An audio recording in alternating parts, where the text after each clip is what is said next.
Hello, everybody, and welcome to Tales of Initiative. I am your thirsty game master, Matt, at Crossif on Twitter, and you can also find my work at day20.info. Before we dive into what matters most, a thirsty sword lesbian story, let's introduce our equally thirsty cast, starting with Billy. Hi, I'm Billy, and I am playing Jesse Claire, the Fabulous. And next we have Joe over there. Hey guys, I'm Joe. I'm playing Julie Noted, awkward at the moment. And to my down, Sam. Hi, I'm Sam. I'm playing Beal. Awkward and heart sore. She's having a time. She's having a day. Yeah. It's been a couple days for her. Yeah, or them. Danny, what's up? Hey, I'm Danny. I'm gonna be playing Abigail Munoz, who is a also awkward sword ghost. It's apparently not a thirsty cast, it's an awkward cast. Dustin, what you got going on? I'm Dustin. I'm playing Cassandra Edwards. Apparently not awkward. The only not awkward. But man, can I just say how much of a bop that intro song is? Like, I just want to hear that whole thing. Like, can we just? It really is. It's so good. We're all dancing off camera as that's playing. I hope everyone at home knows. It's a good time. It is happening. All right, before we dive in, I want to thank our sponsor for this episode, Raven and Riddle Dice. Go check them out on social media at Raven and Riddle, and also on their website, ravenandriddle.com. The art you see, which is now being shown behind various characters, is all made by Sam down there at Raven and Riddle. So if you want some custom art for your game, go grab some. I also want to mention, they're not a sponsor, technically not a sponsor, but I do want to call out that Thirsty Sword Lesbians, the wonderful, wonderful game that we are playing, has just busted out their new Kickstarter. Well, not just busted out, it's actually in the final days of it, so go pick it up before it goes away, of Advanced Lovers and Lesbians. It is the first expansion to the game. If you Kickstarted their first one, it is already included in some of those stretch goals, but now they are offering up the Kickstarter serves as like a pre-sale for the actual physical copy, which I highly recommend. High quality books, excellent stuff. If you want to expand your excellent game, that expands the game with 10 new playbooks and over 20 new settings and tons of other content. So please go check that out. And finally, if you want to follow us, check out our social media at Tales of Initiative, or join us here on the show by joining our Discord. We run games weekly and talk about TTRPGs, and we have questions of the week and all kinds of fun stuff. So join us on there. So it's all about that A, L, and L, huh? It is, yes, absolutely. By the way, I love, if you haven't noticed it yet, the cover art to Advanced Lovers and Lesbians is a fantastic D&D reference from ancient days of D&D yore. Let's see here. I need to find what I'm doing. Here we go. For what happened last time on Tales of Initiative, What Matters Most. Our team of sapphic ghost hunting pirates have been trudging through some intrigue and drama in order to set sail into the Thicklands. You've arrived at the gate, sort of the entryway to this vast continent of mystery and mystique. You've had to deal. You had a deal worked out with Gale, the true name of the Nightingale, the owner of the Songbird, to procure the aid of a translator in exchange for some juicy info or artifact from your expedition.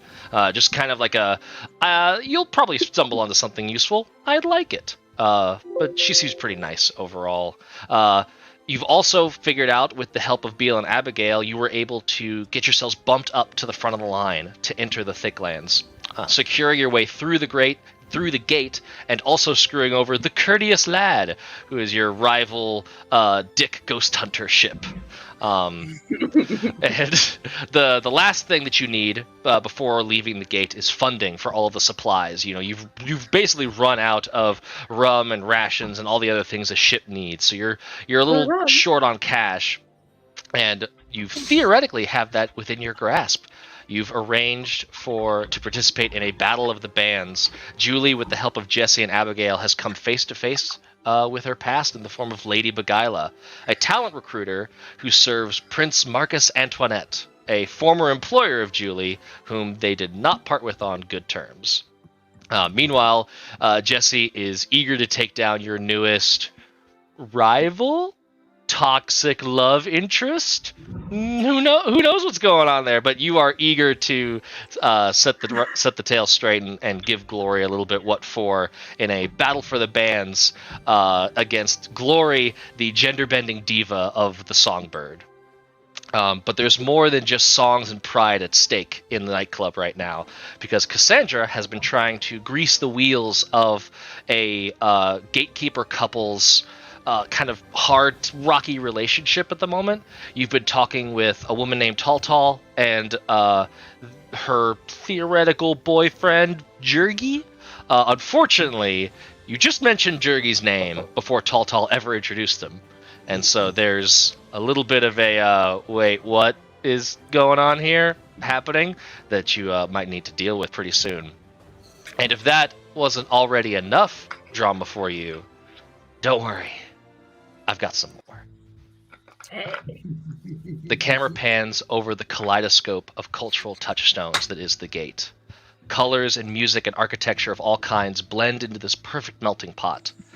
The entrance to adventure and wonder, named for the massive gate-like bridge that spans the river heading deeper into the thicklands. It's dusk, and we find ourselves on a street that winds through an open-air market, passing a smoke shop where two locals are buzzing about something new at the Songbird. A man walks past them and catches something in their speech that draws his attention, but he's in too big a rush to stop and ask. He's got a simple button-down linen shirt, long cargo shorts, some utilitarian sandals, and a big claymore slung across his back. The only bit of fashion that stands out is this odd black wristband on his left arm. He keeps walking purposely through the town. Dusk is in full swing as lights start to come on across the city. A glowing sign at the end of the street flickers on, a pale blue, saying, "The Songbird." He's passed the building once or twice and is about to go do so again when he sees a poster out front. It looks like it's been slapped on only a few minutes before, a quick change to the usual advertisements for entertainment and other debaucheries he would normally have nothing to do with, until he notices a familiar face in the poster. Doing a double take, he stops, reading it again, and a third time to make sure his eyes aren't playing tricks on him. Jesse? We move inside that club, back to the present time, where we see three of our heroines on stage. One as a half-sword, half-microphone, all of them ready to duke it out with Glory and her bass cellist companion. Over by the bar, we see Beale and Cassandra next to a confused, approaching irate Tal. At a nearby table, Lady Beguila and her curly, brown-haired assistant are watching the Battle of the Bands set to begin. The camera pans across the crowd, who are all waiting with bated breath for the battle to start. We once again see that same man from before, glaring over the rim of a mostly untouched whiskey. "Let the marvelous meeting of musicians begin!" And the MC steps back with a flourish, disappearing behind the dark blue sequined curtain. The stage is yours, Jesse, Abigail, and Julio, aka Julie, who is reasonably disguised to keep themselves from being completely obvious to Lady Beguila. But you're not sure how well that disguise is holding. The music has begun, it's starting to pitch up. What are you doing? We are ready, and we are prepping, and we are fucking. We've been preparing for this, and I'm just like getting Julio's I'm like, all right, look, we got this. And looking at Abigail, I'm like, all right, and on three, and then we all go out there, and then we just boom, like that. I Literally would not buy him a sword right now, so sure, yeah. All right, and break, and with no plan whatsoever.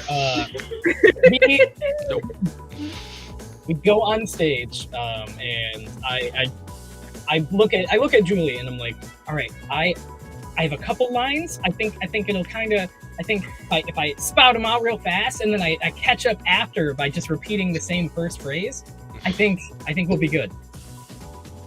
Sure, yeah. what you want me to do, like backing singing or? Absolutely. If you could drop a sick beat behind me, and we can and then you can dance, and then you can do some cool stuff too. I've never really done a battle of the bands, to be honest with you. Nope. It's a new one on me. Not sure I even wanted to be here, but here we are. I appreciate the spunk, and I give you like a little slight motion with this. Yeah. I It's gonna be nervously. good. You'll be fine. Yeah. No, I couldn't agree more. As my face is, I look terrible. Let's we head towards the stage, like on the stage, and start our act. Can I see Glory anywhere? Oh yeah, so the stage is set up where you're basically on one half, Glory and this other person who's kind of dressed all in this like studded leather. I kind of described them as like Matrix club scene extra last time.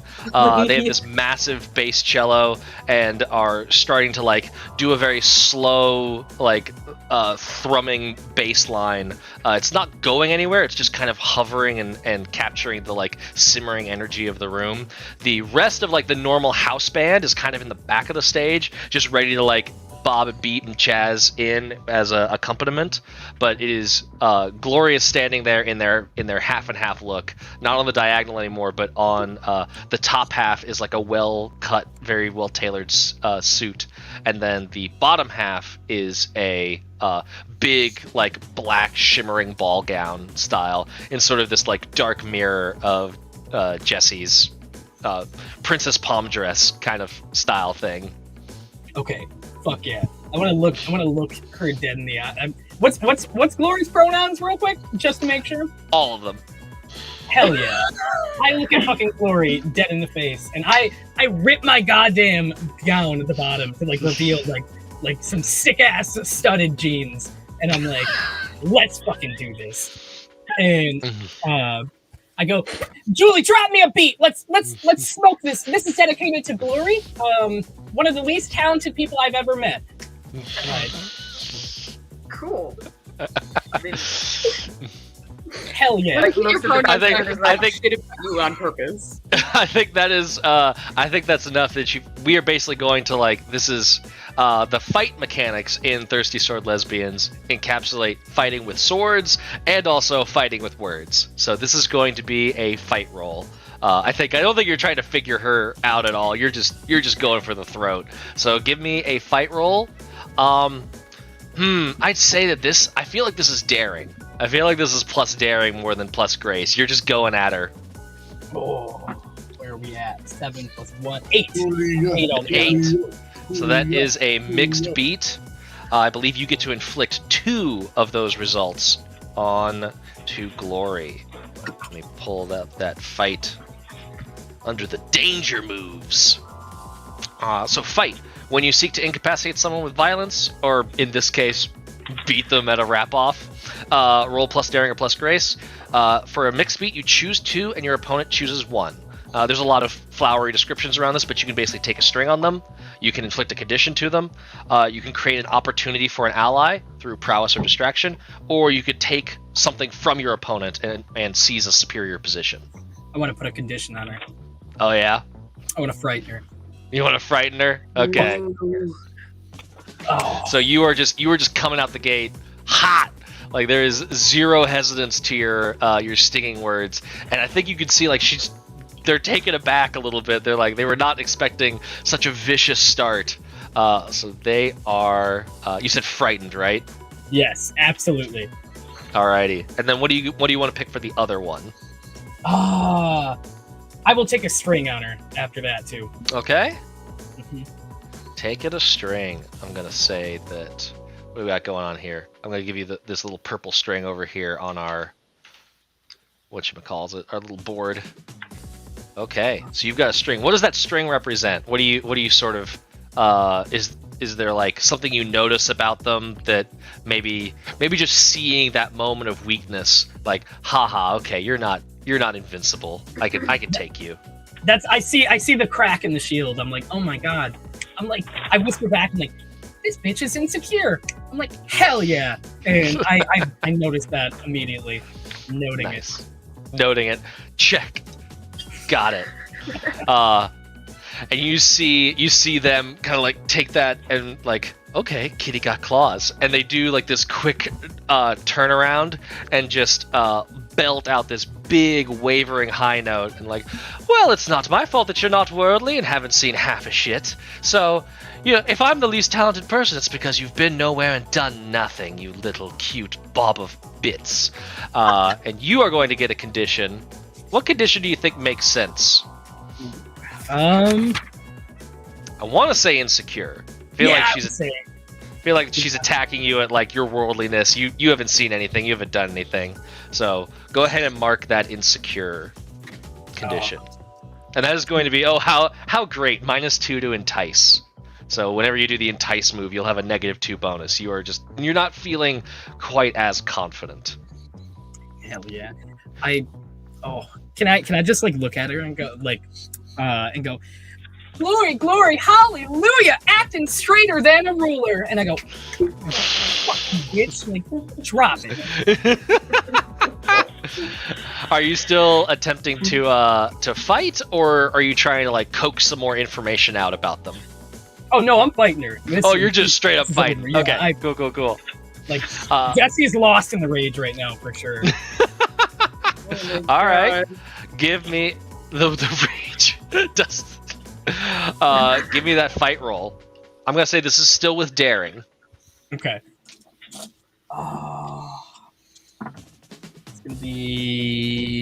That is gonna be a 7. A 7, just barely a mixed beat. So again, you get to do 2, and they're gonna get to do 1. Okay. Oh man, I want to condition insecure straight up. And, oh my god, let me get another string on that. Another string? Yep, absolutely. Okay. I think this string is actually going to be a little bit of actually figuring them out. Like, because their retort is immediately straight.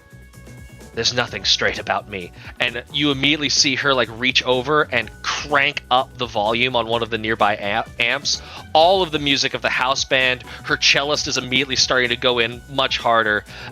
Everything is that much louder. Over Cassandra and Beale, over talking to Taltal, it's immediately like near impossible for you to hear anything. The whole club has gone from an air of this is something to watch and enjoy to now the stage has turned violent. And you actually see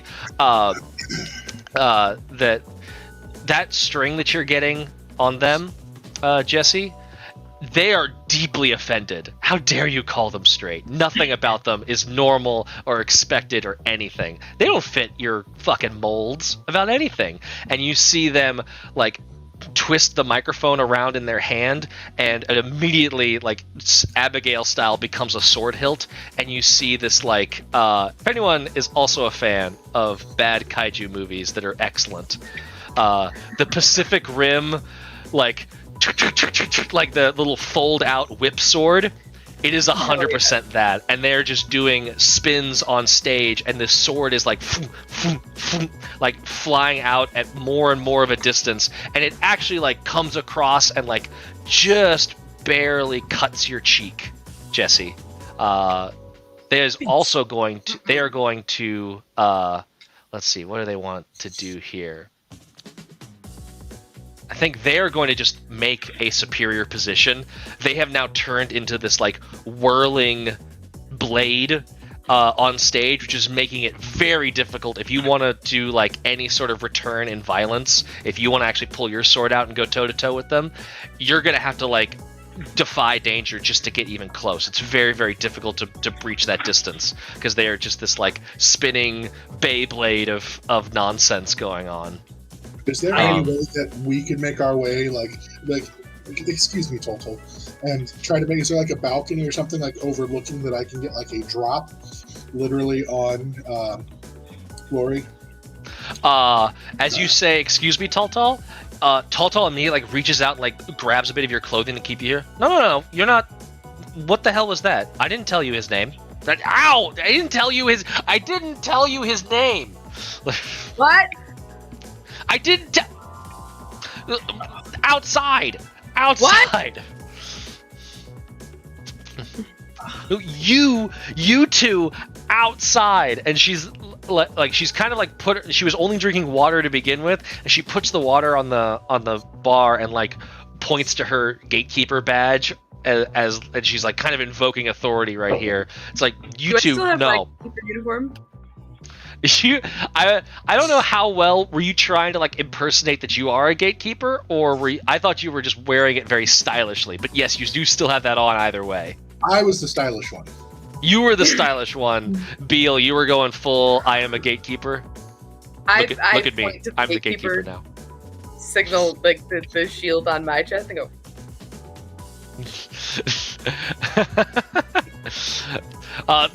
She's just like, I don't know. Who are you? No. I'm gonna head towards the stage. She immediately like reaches out, like, nope, pulls you back. You're going to have to give her something in order to exit this without a confrontation. I give her a big I actually have a kiss move for this. Oh, okay. I'll let you. I have to play the part, so I roll plus daring, and then there's things on here. Yeah. Okay. That's probably better than the kiss idea. It's specifically like when you're wearing someone else's clothes. When you're blending in as someone else. Yes. Yeah. All right, give me that play the part. Shit. 6. Oh Lord. A 6. Oh, bad. Nope, sorry, I don't have anything to. It's a 4. It's a 4. Oh no! I mean, it's all a downbeat either way, but still. She like looks at the badge that you're gesturing to and like pulls it, looks at you and like, you're not Fuzz. And like you can tell she immediately recognizes the name on this badge, and like it is, the ghost is gone. She is completely seen through this, and Cassandra, as you go in, like, I shall distract with, and there's just immediately a sword at your throat. Just like, nope. She is pulled out what looks like. Let me see what her deal is. You hear, like, you don't hear it because of just the blasting music in here, but there is this like small thump by your feet, and you can see that like extending out of a rod there is this like mechanized glaive that is now like right next to your cheekbone as you were going to go in for the kiss. Outside, both of you now.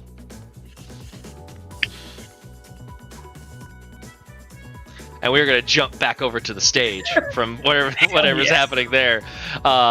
Julie, Abigail, and Jesse, there is now a cross-dressing, gender-bending Beyblade on the stage that is like swirling around in a vortex of sick bass cello riffs.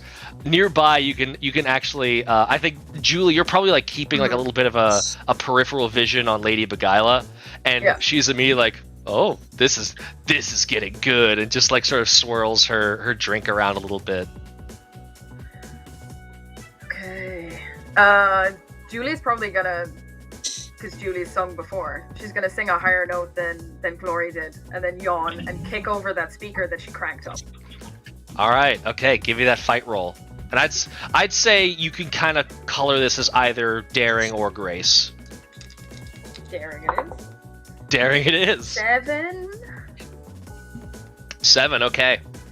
You get to inflict 2, and I'll say I get to inflict 1 because it's not necessarily Glory that's inflicting this. Okay. Can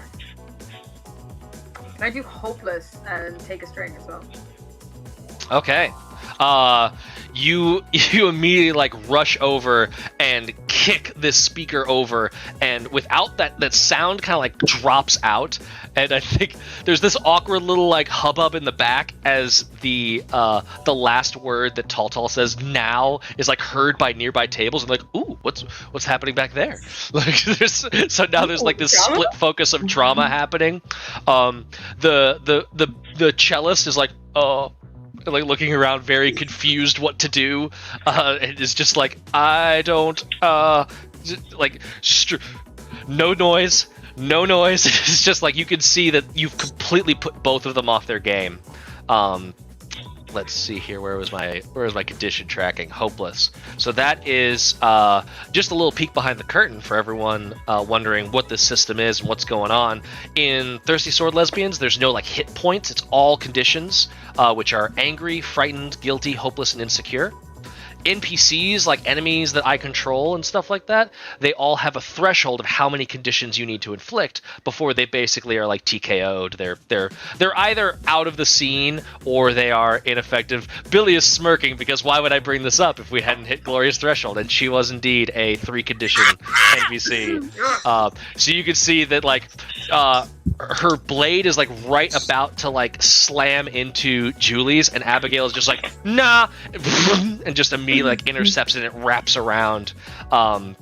So you wanted to what was it? Inflict a condition, hopeless, and then what was your other thing that you wanted to do? Take string. Take a string. I think this is an easy string to justify in the narrative. This is you've beaten her. They did not expect to be beaten, and you just straight up beat them. So they're defeated, and the house band kind of picks up, and you're wondering like, why does the house band keep going? We just won, we crushed it, and you can see that Lady Beguila is on the stage, holding a very beautiful, elegant, golden like dovetail swoosh of a rapier hilt.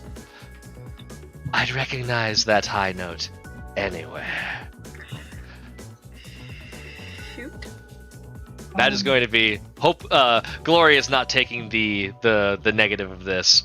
I am using the thing against you is going to be a change in positioning, and that is going to be that Lady Beguila is now on stage, and you see her point the rapier at you, and as it does, it's like watching a wine glass fill as a blade that wasn't there before, crimson and red, starts to fill up and go all the way to a point pointed in your direction. How funny that I came to a new place looking for new talent and found something quite old. Oh, savage. Let's see here. So the like in a huff, Glory leaves the stage. They've kind of been knocked out by rules of the thing, but Gale is in no way calling a halt to any of this. This is incredibly entertaining, and she is just like, "Woo, yes, keep going, keep going, keep going. Fantastic, lovely all around, lovely, lovely." What are Cassandra and Beal doing?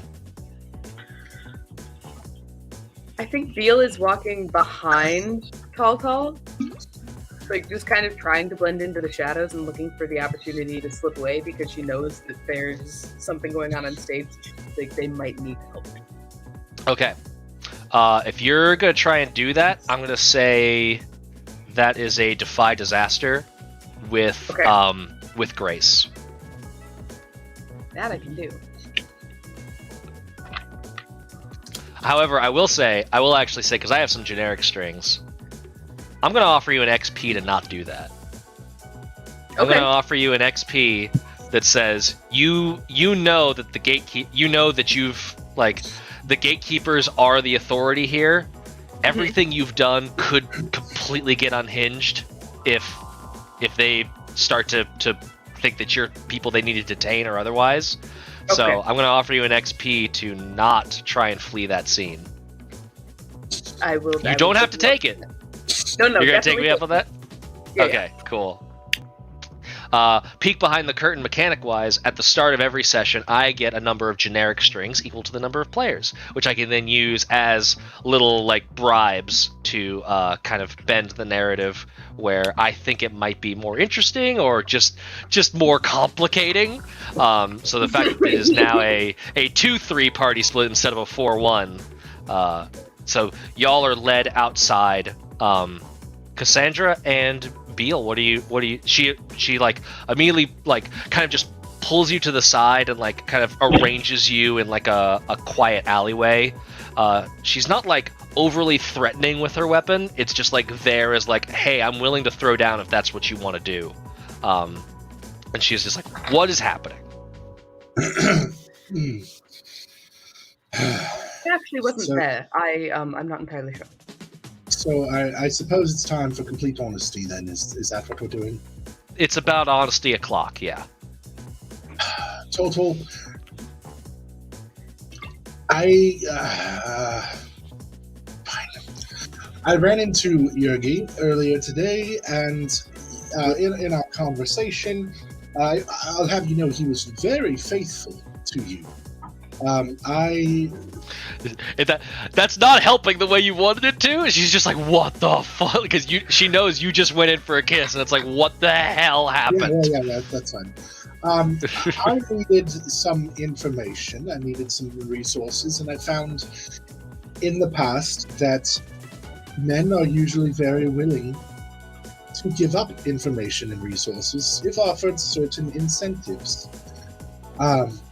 I did not know he was yours. I went in to try to gather some information, and he rebuffed my advances. Instead, he inquired about how to make things better in his current relationship.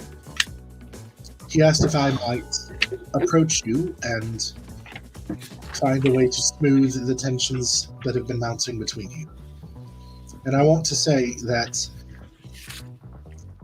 honestly, if I was into men and if I was into a relationship, that I would be honored that my partner would be going through such lengths to try to salvage what we have. It means a lot to him.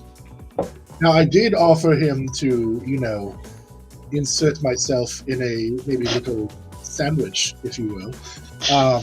But he didn't seem to think you would be interested in that, and that's fine.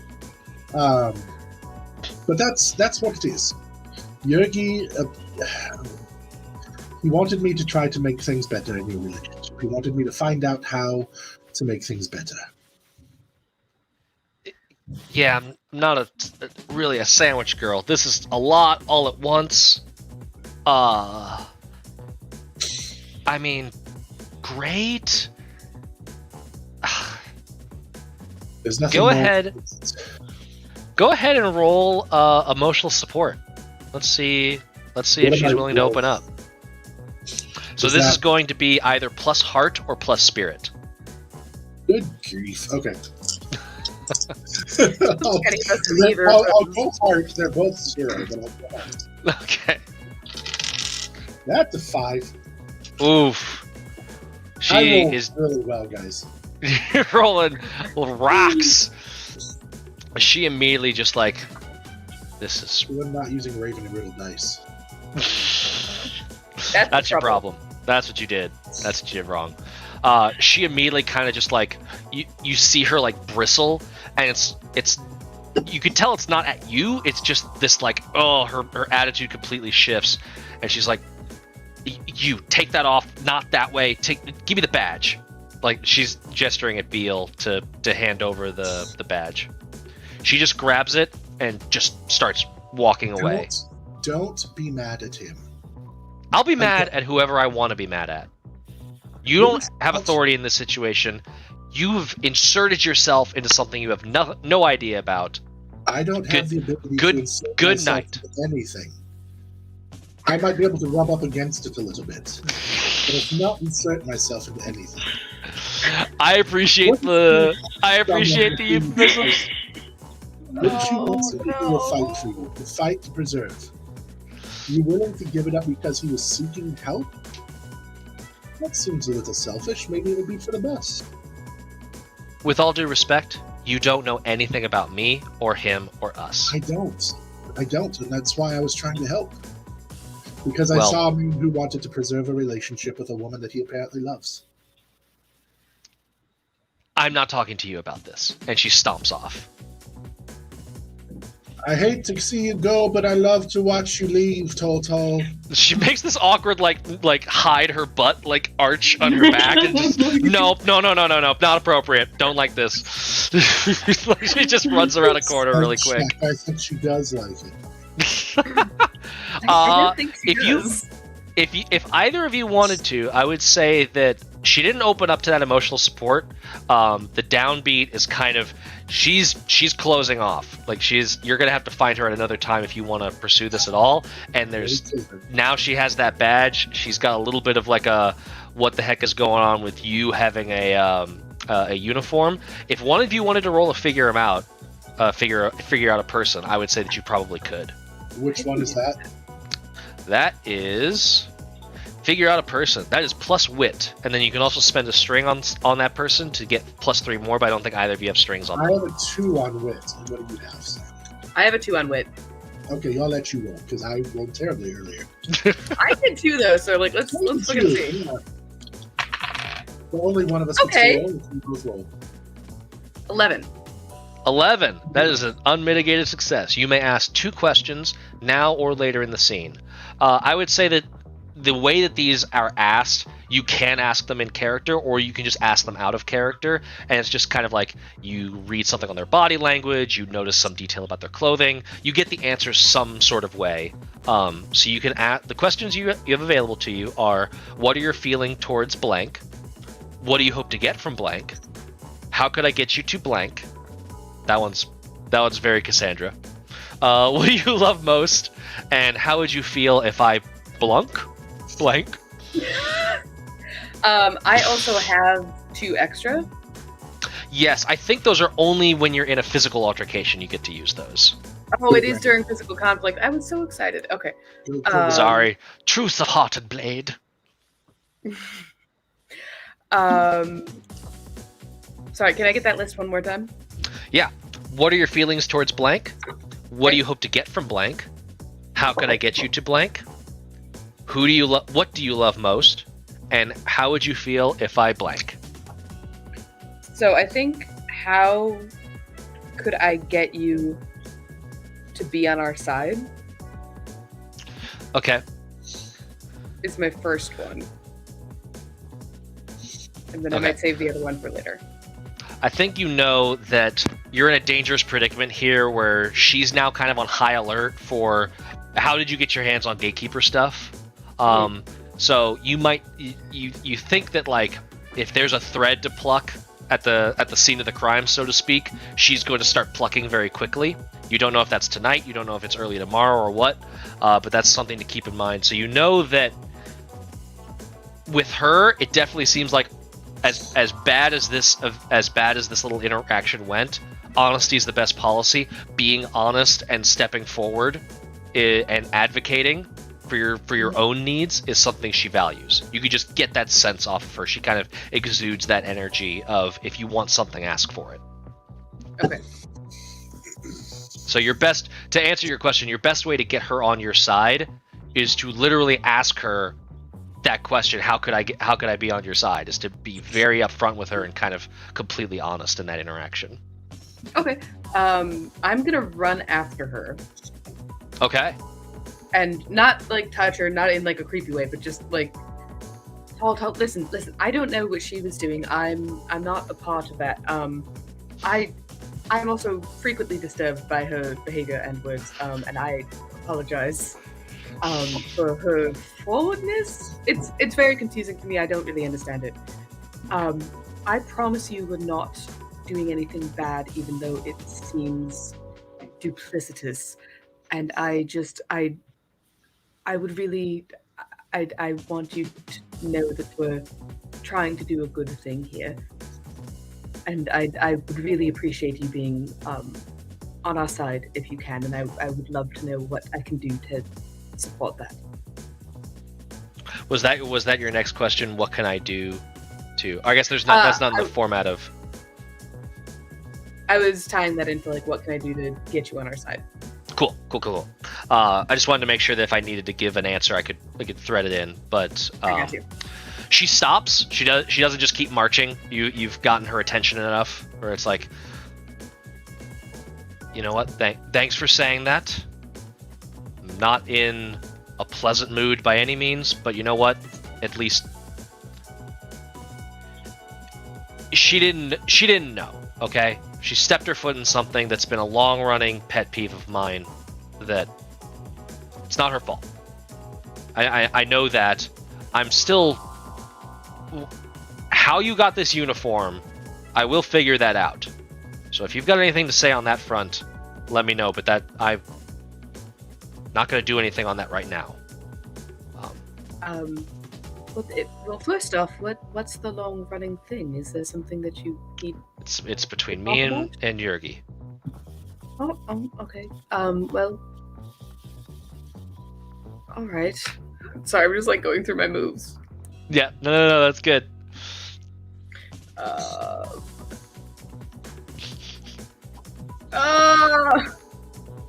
Moosehawk, that's excellent. That's what they called me in high school. Cassandra stuck her foot in it, Edwards.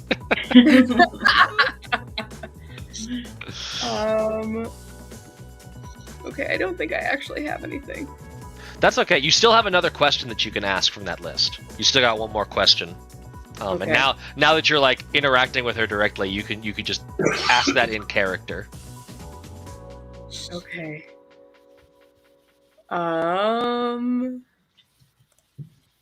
What are your feelings towards blank? What do you hope to get from blank? You ask the how could I get you, and then what do you love most? How would you feel if I blank?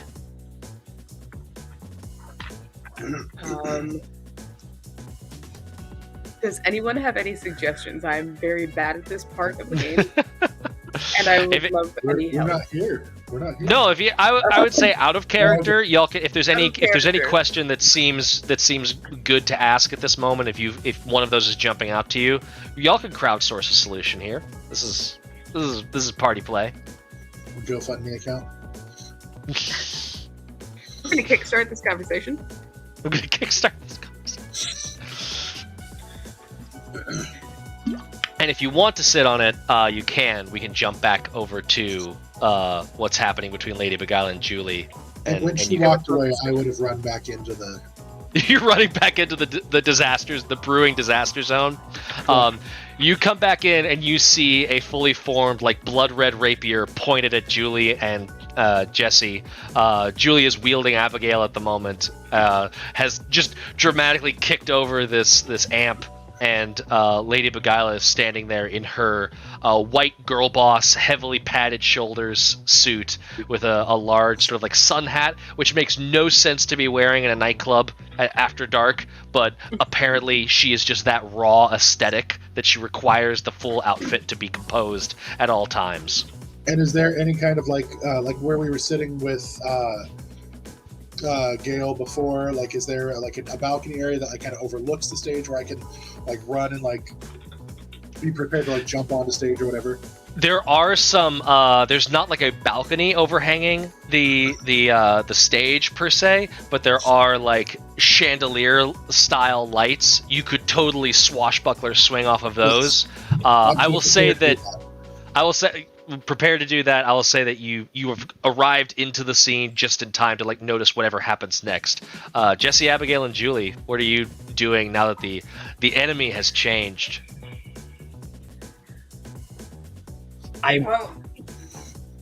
Yeah, Jesse? I'm gonna lean over and be like, "Oh, we got this, bitch." Yeah. Okay. Julie's gonna transform. She's gonna go full feral. Oh, nice. Hell yeah. Very cool. Hell yeah. Yes. Lady Beguile. With both swords, if possible. She's gonna draw her own as well. Yes. Fun. Look over at Abigail too. Be like, "Oh, we got this, right?" Yes, we do. And I'm gonna say to Julie, I don't know exactly what she did. You haven't told me, but whatever it is, we are on your side. We'll protect you, and you are not alone. And can I use my move, Don't Give Up? Ooh, yeah. What does that move do? Fighting side by side grants you special insight into your companion's emotional state. Once per scene, when you roll emotional support during a physical confrontation, if the person you're supporting opens up to you, they clear your condition. Even if you roll a 6, they can clear 2 conditions with the same emotional support action when you use this move. Nice. I don't know if you have conditions, actually. I don't remember. Yeah, does Julie have any conditions at the moment? No, I don't think so. No. Oh, okay. Maybe I won't. That's okay. I love that moment. Let's not get rid of that. Let's say that is like lingering emotional support, and after this first fight, should Julie get some conditions, then you can go ahead and roll that up, and we'll see what happens. Sweet. Now, Okay. by any chance, would what I'm doing count as either Fool's Rush In or the main attraction, being when I vault into a situation without forethought and wind up way over your head, I give someone dangerous a string, or would it be I make a dramatic entrance, roll grace, plus I get to do other stuff? Let's see, where's that dramatic? The dramatic entrance sounds the most appropriate. Where was the dramatic entrance? Oh, main attraction. When you make a dramatic entrance, roll plus grace. Okay, we'll do that. That'll be how we negotiate how you do the chandelier. You're not quite making the dramatic entrance yet. I want to give Julie a moment, but then Totally that's fine. 100% what's happening. I want to make sure I've never used any of my moves. So No, that's good. This is an excellent time to bust out a main attraction roll. That's super good. Julie, what are you doing? Confronted with a figment of your past. Julie's gonna attack Lady Beguila, yelling, "You stole me from my life once before. You're not taking me again. Hell yeah. I'm not going back." Roll that fight.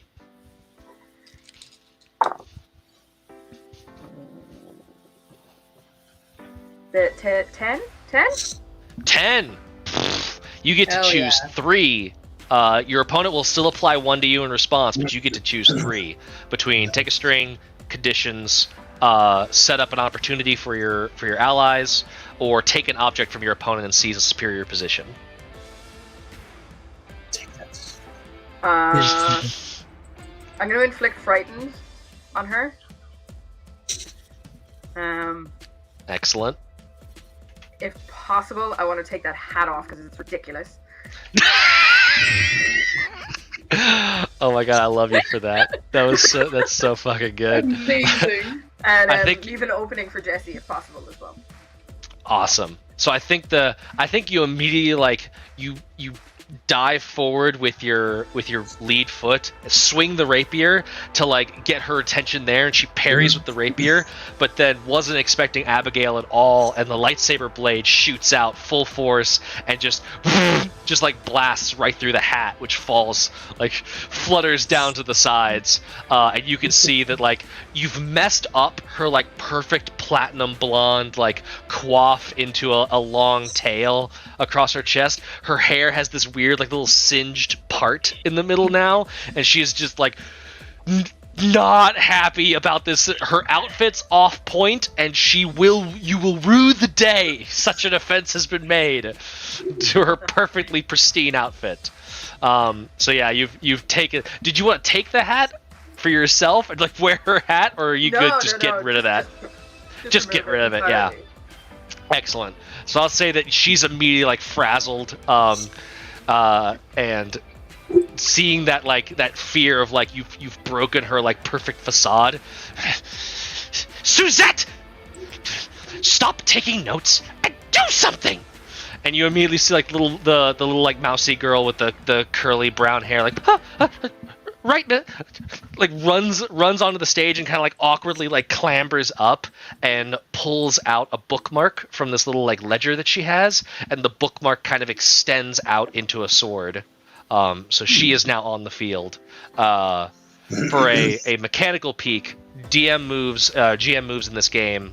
Whenever a condition is inflicted on a particularly dangerous opponent, they get to do an automatic action that somehow complicates the scene.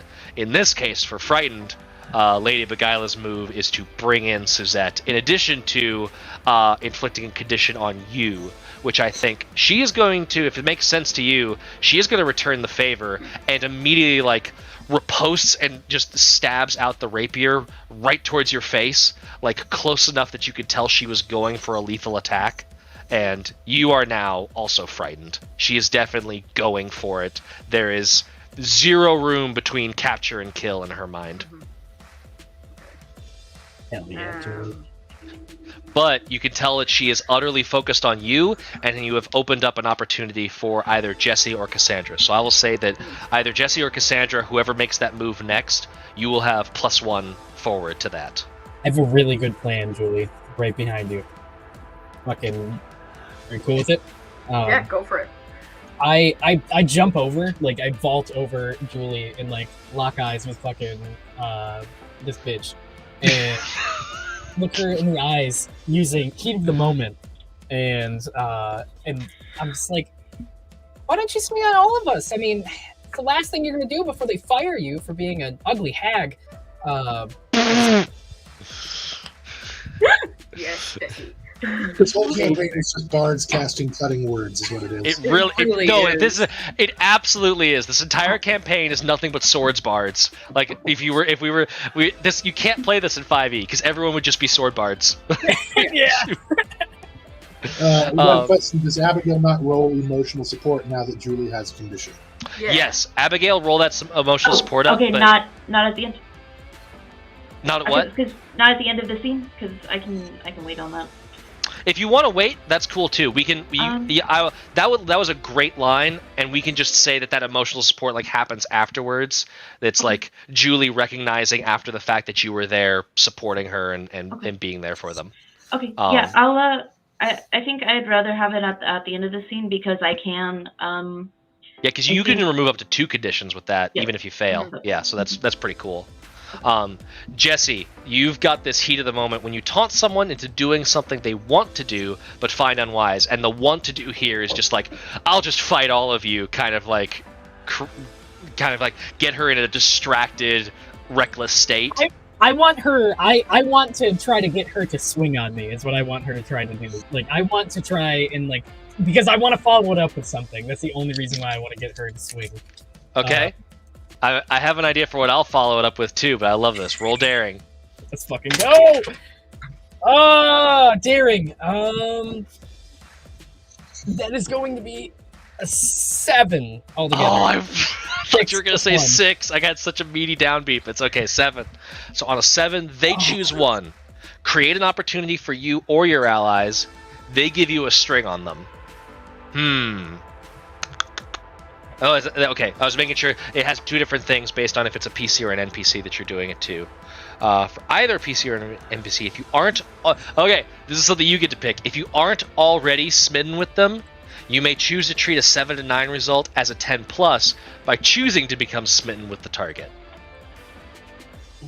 You have that opportunity, and despite the slight singe to her expertly coiffed platinum hair that has kind of ruined her vibe a bit, she is still dead sexy. Jesse doesn't know what else. God damn it. I am going to. I won't be smitten with her because Julie. I respect Julie too much. Yeah. But I will create an opportunity. So I'm gonna try to get her so angry and be like, oh my god, do they let old hags like you sing on stage? That's insane. You are cruising for a bruising. I will say that they get to choose. I will say since Julie already like created an opportunity here, rather than that like double stacking, I'll say that they're going to give a string to you.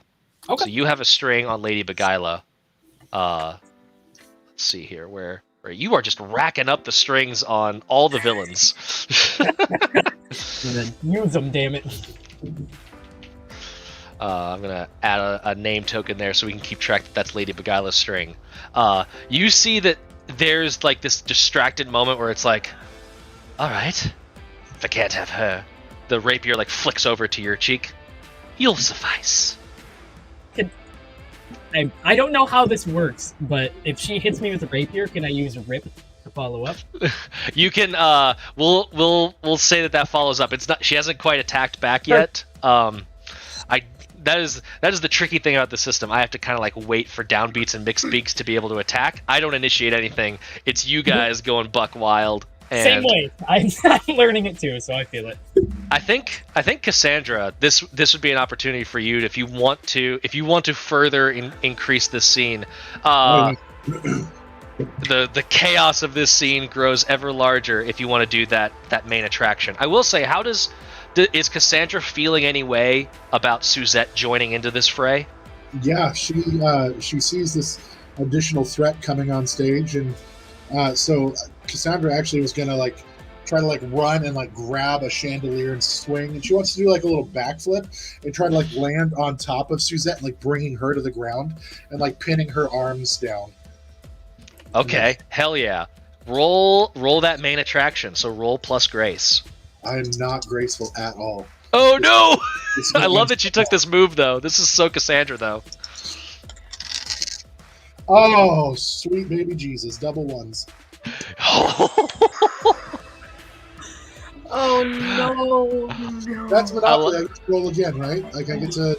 No, that would be great. No, I will say, since this is like, since everyone like opened up the opportunities for you to be able to get in there, physically you're able to. Like Cassandra, chandeliers are your favorite terrain, so you just immediately swing off this stuff, do a backflip, and you do land on top of Suzette. It's just like immediately like right on top. But you find that in order to do that, you didn't want to cause her any harm, so you don't have your weapon out. She has her weapon out, and right now it's kind of like going like a crossbody bag right against you. Like she's just like falling onto the floor, and there's this moment where you're just like staring into each other's eyes, and you're just kind of like, she's shocked and confused, and you are like up close. She is stunning. Like she's kind of that like girl next door thing where like she's constantly overshadowed by Lady Beguila, but just left to herself, she really is a very beautiful woman. Can I bust out my best Obi-Wan? Hello there, General Kenobi. She doesn't know your name, otherwise I would have said that. But so you're stuck. So like the whole like the fight is like brimming and seething and boiling over, and then you just fly in and like tackle Suzette. Everyone just like looks, and then just like looks back to each other.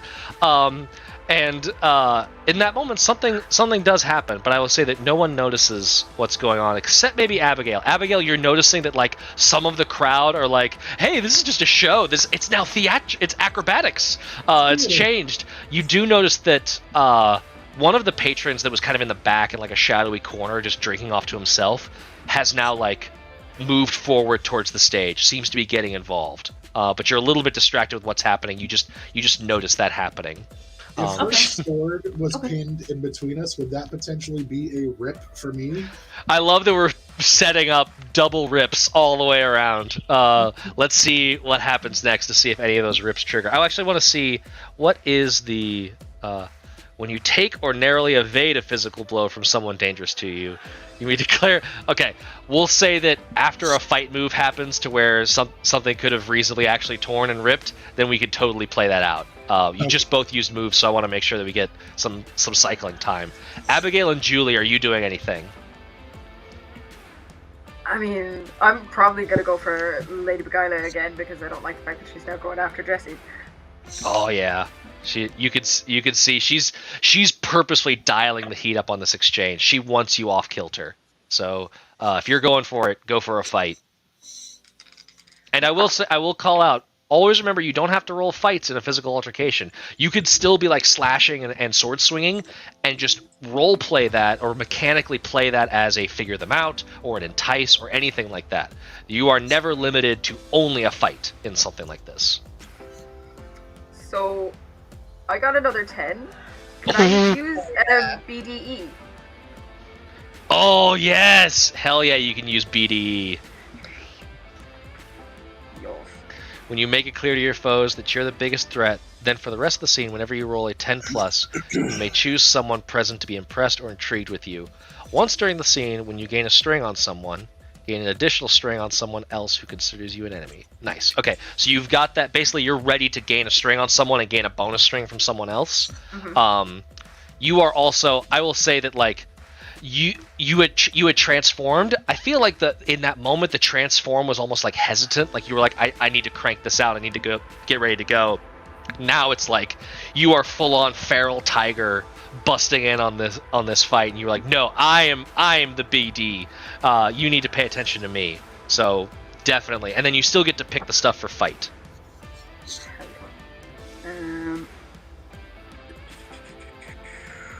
And who do you want to pick to be impressed by you? If that was an easy And you could pick anyone. It could be Cassandra. It could be anyone that you think, like, I want them to be impressed by me. It could be Gale. It could be, Glory is still technically in the room. They just aren't participating in the scene, right? I'm gonna make it Jesse. Okay. So Julie feels partially responsible for the fact that Jesse and Cassandra have been dragged into this. So that's partially why she's so worked up. And then on... Can I put guilty on Lady Beguila? Ooh. Guilty. I love it. Yeah. I love it. I'm so glad that you did it too, because in my notes she's going to do something specifically towards Julie on guilt. I love this. So what does it look like when Julie fights this way? You've got both. You've got your rapier and Abigail light sword form. What are you doing here? What does your fighting look like? So I've probably got the lightsaber facing forward, and then I have the rapier on the backhand. The rapier is quite chipped and damaged. The metal is kind of like torn and twisted on it. It's been used for years. So every opportunity I can to like snag and rip and tear at her clothes with that, as well as any skin, Julie's going to. Yes, definitely. You just start whirlwinding through these double-bladed moves, and Jesse, you're just kind of like, you were like ready to like cross swords, like you were in it, and you're just like, oh my goodness, just like watching this happen. Can I also do something? Is it flashy enough for me to make them look good? Ooh, I think absolutely yes. Okay, so I'm gonna roll entice. So that is heart. Okay, cool. I got pretty good heart. That's an 11. Goodness gracious. Okay. And of course, I'm going to give that to Julie. So. Nice. I'm looking up your Blade Soul playbook. I'm looking up your Blade Soul playbook right now to make sure I know what that is. Make them look good. Third one down. Yes. You know how to give an ally the spotlight when you roll to entice after doing something impressive. On a 7+, you choose to direct the benefits to another PC as if they gotten the same result. Okay. So, I would say, what are you enticing? Because you do have to make the entice move in order to do this. It was impressive enough. Who are you trying to entice? I think I am trying to entice Lady Beguila. Not romantically, but like just to get her off her game, angrier, wanting to go at Julie, losing her mind, and any kind of, composure that she has. This actually works perfect. So what I'm going to say is you gain a string. So part of the entice move is that you gain, with rolling a 10+, you gain a string on Lady Beguila. So you've got that string. I will tell you what that string is in just a moment. You gain a string on them, and they choose one. Get flustered and awkward, promise something they think you want, give in to desire. And I think it's technically going to be given to desire here, because the bit that this string represents is that as these slashes are happening, and you are helping Julie, she does like a flick of the wrist, and you as the sword swing around her wrist and are doing like these impossible sword moves that no normal blade could do, no normal swordsman could do, and you are just taking her to task with this sword fight. And you see her just getting ripped and shredded, and all of little bits of, she's doing her own ripped move basically as her girl boss suit starts to get all worn and torn. You notice that none of these wounds that you're landing, none of them are bleeding. There's no crimson to her. The crimson of her blade just keeps glowing brighter and brighter and brighter, and you can see her face start to curl into a smile. Her teeth get long. Her eyes glow, and her skin starts to fade into this green with purple highlights on her eyes. Julie, you are recognizing someone transforming, and she is transforming into this visage of a platinum-haired Batwoman, and she is just utterly vampiric in her nature. You think your departure was nice, Julie? It was a good thing? What do you think happened to all those you left behind? and she like licks her big canine as she is just zoned in on this super hard. So the string you get, Abigail, is that you know Lady Beguila is also a beast. There is a dark side to her. There is a nature in her that does not like being restrained, and that does also sweat beneath the rule of the prince. She is more than just like an equal player in his villainy. She is also a victim. Yeah, she is guilty. But the fight that comes back, I would say that that's probably either a guilty or an insecure back at you, Julie, depending on how you interpret that line. Probably guilty. Guilty. This might not work, but I do have the move, the Sword That Protects. Your expertise in combat allows you to parry even the deadliest of blows. Whenever you roll a 10 plus to fight, you may prevent the next condition on an opponent and inflict on you or an ally. Can I prevent... Or actually, you know what? Julie, do I have a string on you?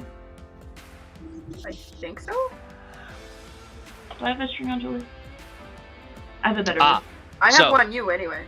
So I will say the Sword That Protects, that does have to be when you're fighting, not when you're in sword form. Sorry, I do have a better one, which is why I was asking, we fight as one. If I have a string, if your wielder would gain a condition, you can give them a string on you to gain that condition instead. Okay, nice. Whenever your wielder rolls to blah, blah, blah, if you influence the string... Oh, okay, you would have had to influence with a string to, like, bump her roll up. Does that make sense? Okay, yeah. Okay. Got it. Okay, never mind. Sorry. That's okay. You've got a lot of cool moves that are suddenly becoming extremely relevant. You've got that string on Lady Beguila. Julie, you do take the guilty condition. However, we do have that emotional support waiting in the wings from Abigail earlier. Yeah, so everyone else watches as there is now, like, a werecat opera singer woman fighting a, like, girl boss vampire. And it's a good time for all. I'd say probably maybe the only two people that don't necessarily notice that is Cassandra and Suzette, who are currently having a moment on the stage. Real quick before we go there, Beal, are you working your way back, or have you thought about a question that you want to ask? I have thought about a question that I want to ask, and basically I just want to look her straight in her face and go, how did you feel about what the Dicks and the Turfs are doing to the spirits? Because we're directly opposing that. Mm-hmm. And depending on how you feel about this, you might already be on our side. You can see her grow a little quiet, and she immediately says, like, I don't like it. I don't. I'm from here, and that's... Yeah, Yurgi takes kickbacks from them. They get in because he lets them, and it bothers me. But what he gets from them, it does help us do our jobs, too. So, I know he doesn't want what they do either. He's trying to make the best of a bad situation. We have a spirit that they were trying to trap, that we're trying to get back to the tree. Like this entire mission, everything that has happened, and as clumsy as it has been to protect the spirit that we found and saved from them, and we're doing our best to help them to not be taken over and used by these organizations. When you say that, you actually see Ika in their butterfly form just like land on Taltal's shoulder, and you can see this weird like glitch happen in the way that the butterfly looks. Like for a moment the wings get a little bigger, they have this like red tint to them, and then they like simmer down back to this like pale blue that looks a lot like Abigail's sort of ghostly form and her lightsaber blade. And Taltal you can see the spirit? You don't think that Taltal sees it. You could tell that she feels it. She kind of feels this like you could see her like rub her shoulder, and her hand like passes through Ika, and she can like you can feel that she feels that something's there. That's the spirit that we're working with. Her name's Ika, and I think she wants to say hello. I can sense her. She's a wonderful presence, isn't she? They're hurting. God, if you had led with this would have been so much easier. I don't know how you got this badge. What? Look. I can tell you that story later.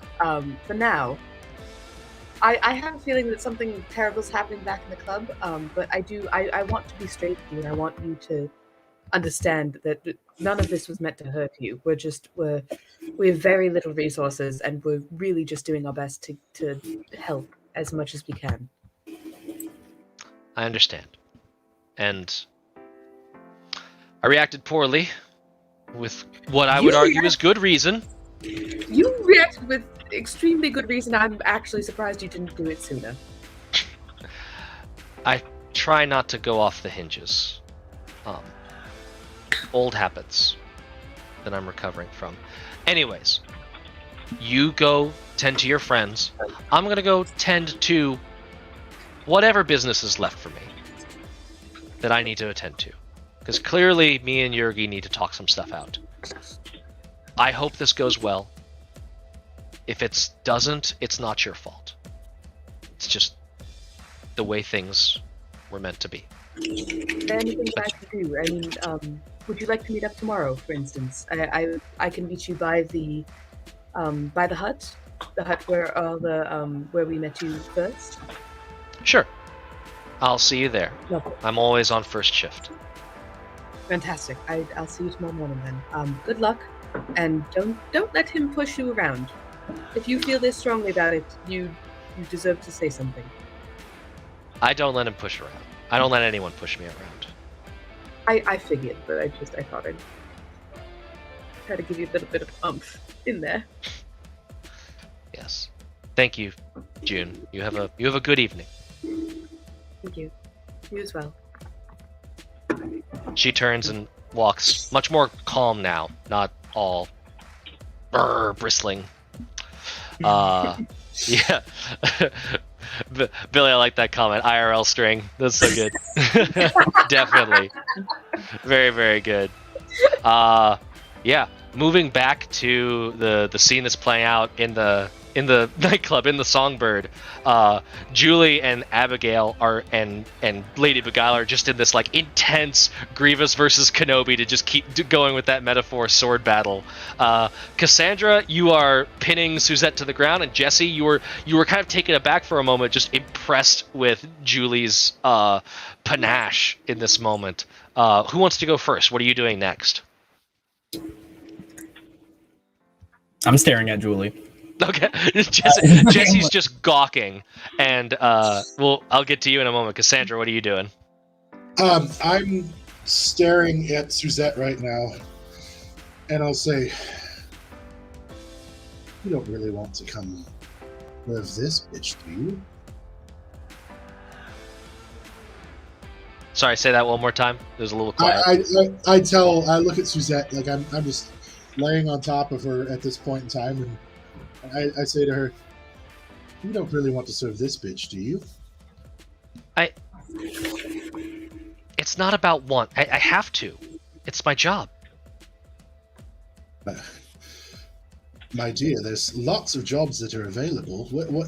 What could she possibly offer you that makes it worth putting up with this nonsense? She like glances over. Go ahead and roll a figure them out. I want to see if yeah. Yeah, I was gonna try to use oh no, it's fine. I don't remember what I was gonna use, so that's totally fine. I remember that there was a double rip happening between Jesse and Cassandra. We were queuing up a possible rip. Yep. Okay. What is figuring out? Is that going to be freaking wit? That'll be wit. Yeah. Yeah, I actually have something on that. Let's not roll those dice that got the double ones. No, roll those dice again. No, it's not That's a little better. I got an 8. An 8. Okay. You may ask 2 questions, but they may ask one of you. And I will say, since you are in a physical altercation, you do get to use your Truth of Heart and Blade, your extra 2 questions from the Trickster book, or not the Trickster, the Scoundrel book.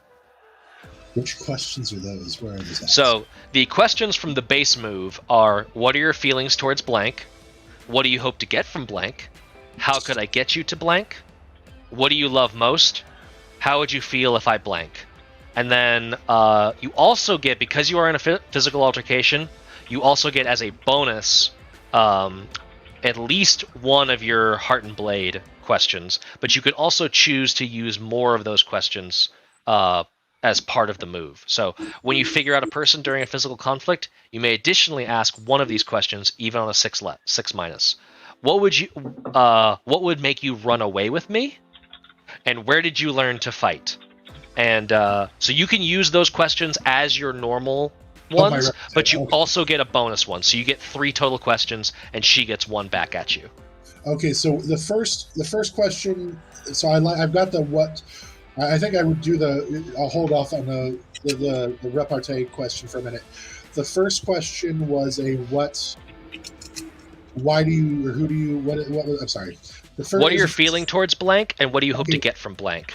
What are your feelings towards vampire boss, girl boss? Vampire girl boss, Lady Beguila.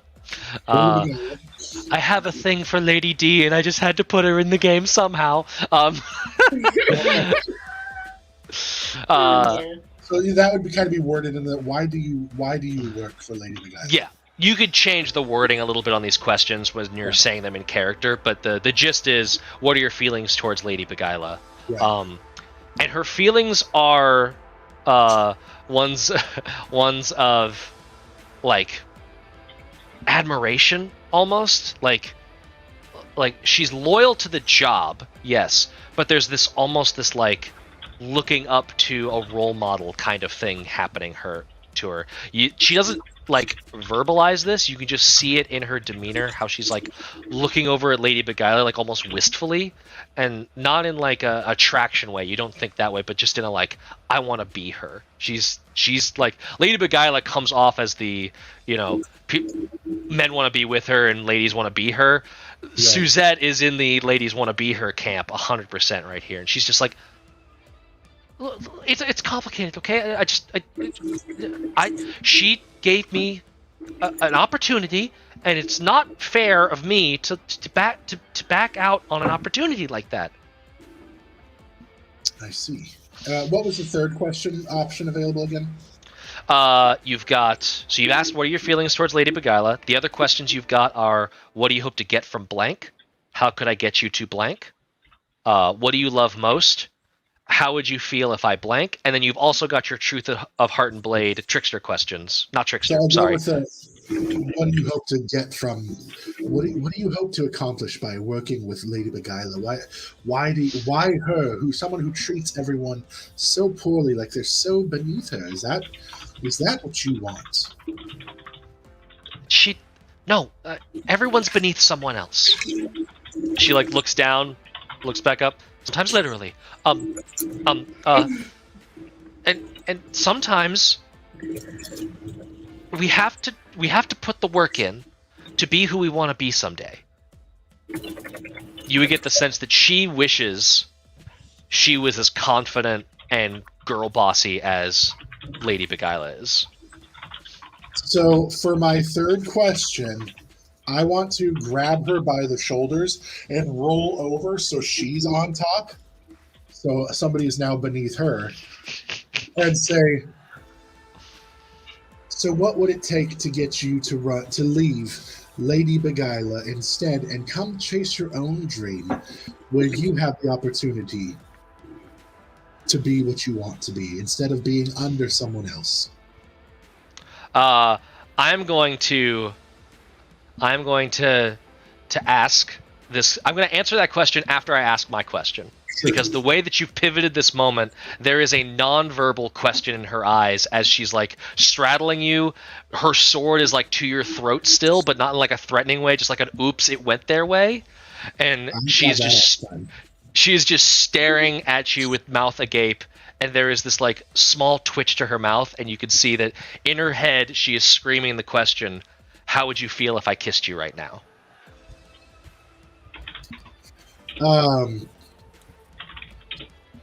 My eyes smolder with intensity. Smoldering engaged. She's just in it. She immediately there's chaos and pandemonium happening here. You hear Gail up at like her little table, like, "Whoa, get it, little girl, do it! I love it!" And she's just in it, just full on Mac attack. And then she like breathlessly like parts away from you and is like, "I have a boyfriend." And she's just like, that is the answer to your question. You would have to deal with whatever that situation is. So she just answers to you that she just blurts out, "I have a boyfriend." And the camera snaps back over to Jesse openly gawking at this point at Julie, Abigail, and Lady Beguila in this like epic level sword clashing. And Jesse, you sense that there is a new presence on the stage.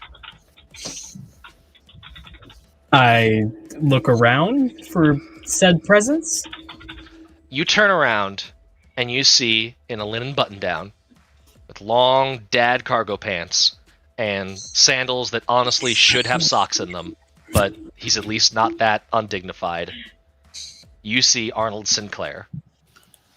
You see your dad. And he's standing there just agape like, "What the hell are you doing here, Jesse?" My sword. Father. I would. What the hell are you doing here, Jesse?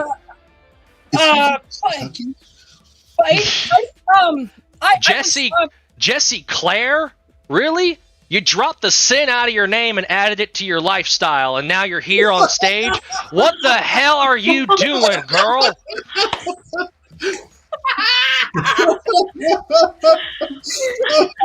This is not sin. This is that ain't sin. And he's like staring at your like, not staring in a like a weird way, but like pointing at your like bedazzled, what I imagine are pretty tight like performance jeans, and just like this, and he just like two lesbian just like sword fighting in the distance. This is You have some explaining to do, Missy, and he's like grabbing at the claymore on his back. You are going to come home with me right now. Oh, yeah, just know that I love you, Julie, and pull my fucking sword out. I'm not going to go anywhere, Dad. And I aim it back at him. The hell you ain't! And just unslings the claymore. Oh, God. Julie, I think you're on. Julie and Abigail, I think you guys are on your own for a minute. And I start. Oh. Why are we on our own? Oh, shit. I don't want to go into it at the second. Sorry, I was catching up on what Sam's request was. Sam, I love it. I love that idea. I would say that to give you a little bit of a time to recover from my absurd Kentucky accent, Beal walks into the bar and is just like, "All right, hopefully the situation hasn't escalated." Let's see. And you see Cassandra lying on her back with Suzette full on mounting her in this weird, like, tense moment of post makeout. You see Jesse facing down some cargo pants dad dude with a mega claymore, and like they're about to go toe to toe. Meanwhile, Lady Beguila is now a vampire, and there is a rapier sword fight, mega lightsaber battle happening. This is everything I ever wanted from this game. I had another idea. Okay.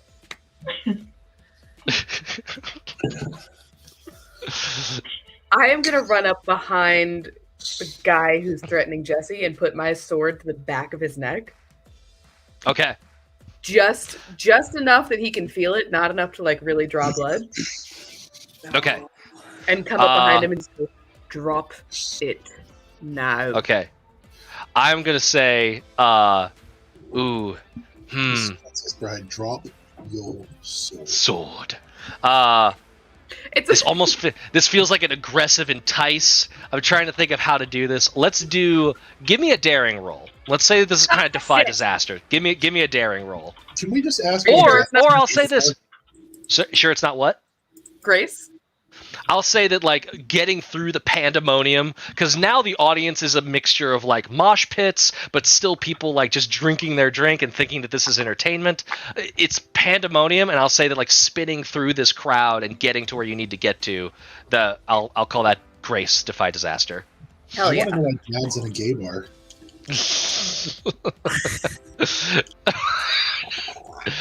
Danny, you're brilliant. 9. Excellent. What is for everyone that's wondering why Danny is brilliant? She said that I am the game master. Gayme. Perfect. Let's see here. Important and wonderful. Where is Defy Disaster? There's so many good pages in this book, and I can't find anything. Nope. Basic moves. Here we go. We're good. I'm finding it. There we go. You rolled a 9. I rolled a 9. 9. Okay. The GM will offer you a hard choice or success with a sacrifice. I will say that getting yourself into the mix, inserting yourself into this pandemonium sword fight, you're gonna take a condition to get there, but you can do it. That's fine. Let's go. Okay. What condition do you think makes sense here for you? I think insecure makes sense here.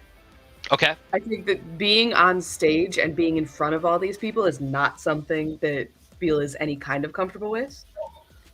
But it's Jesse online, so here we go. Heck yes. Yeah, because you are inserting yourself into the center of attention, right? Yeah. You are full blown out there. Full on against character. It's everything she's not designed to do. Yes. All right. I forgot to update the conditions board. Man, we are racking up some conditions, and I love it because that's when the emotional support gets really, really good. You are able to put your sword to hit the nape of his neck, and he's like in the middle of like going for a swing, and is just like frozen, like, oh, what the hell is this? Drop it. Be careful, Jess. Be careful, Bill. Jesse, who is this? Where did this man come from? What? It's a long story. Maybe we just kick his ass now, and that would be cool. Oh, how kick whose ass? Fight him. Actually kick him in the ass. Whoa, bad touch, lady! And he just like swings the claymore around and like is able to like disengage the rapier and is like facing both of you, sword raised, and it is now Beal Jesse versus Jesse's dad, and Julie and Abigail versus Lady Beguila, and Cassandra Suzette versus Is boyfriend in the club? Do you ask her that? Yeah. No, he's back home. Well, then he won't see you leave. It doesn't. It's not that. And like you can see that she's just like she is just all kinds of like the string theory in her brain is all over the place to where she's not able to really like fathom what this plan is.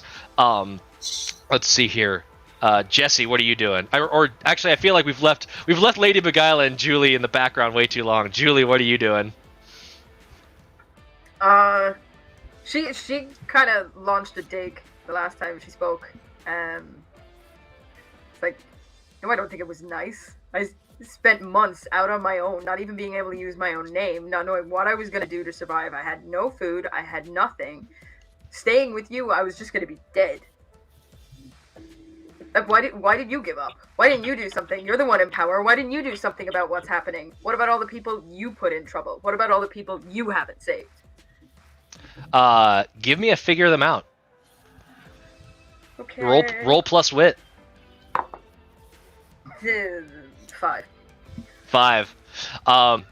you could see that like she's matching, like her body is like out in front of her sword. She is leaning into this fight with everything she has. She's using this rapier like it's a broadsword and just kind of like slashing and swatting away.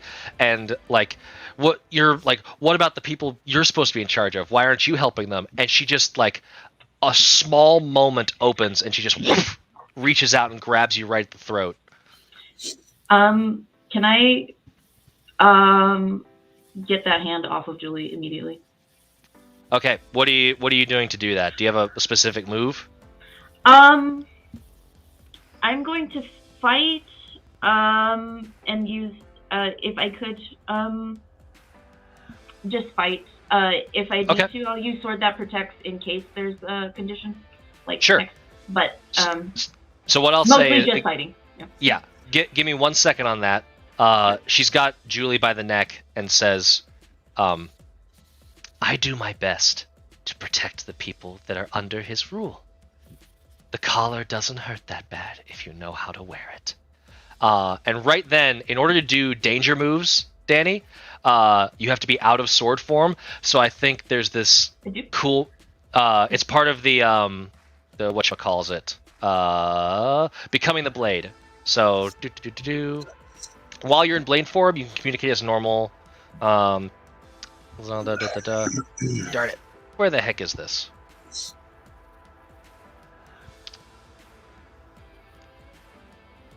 There's something in here about you have to be in human form to do a fight move, I think. It doesn't say I have to be. It says that I can. Oh, okay. So as long as you... Here we go. Where's that danger moves? I know it's in this PDF somewhere. Yeah, we fight as one. While you are in your blade form, you are unable to roll danger moves and must rely on your wielder to do so for you. Danger moves are stuff like fight and defy disaster.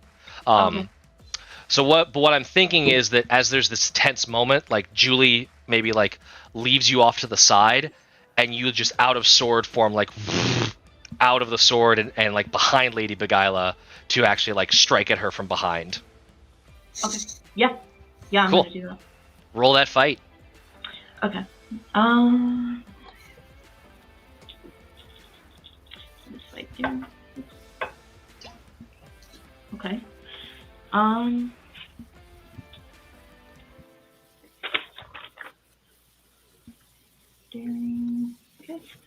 So that's 13.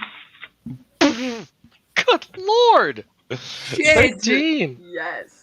Hot damn! Yeah, so you're gonna get to do 3, and then she'll get to do 1 back to you, but still. Yep. So, I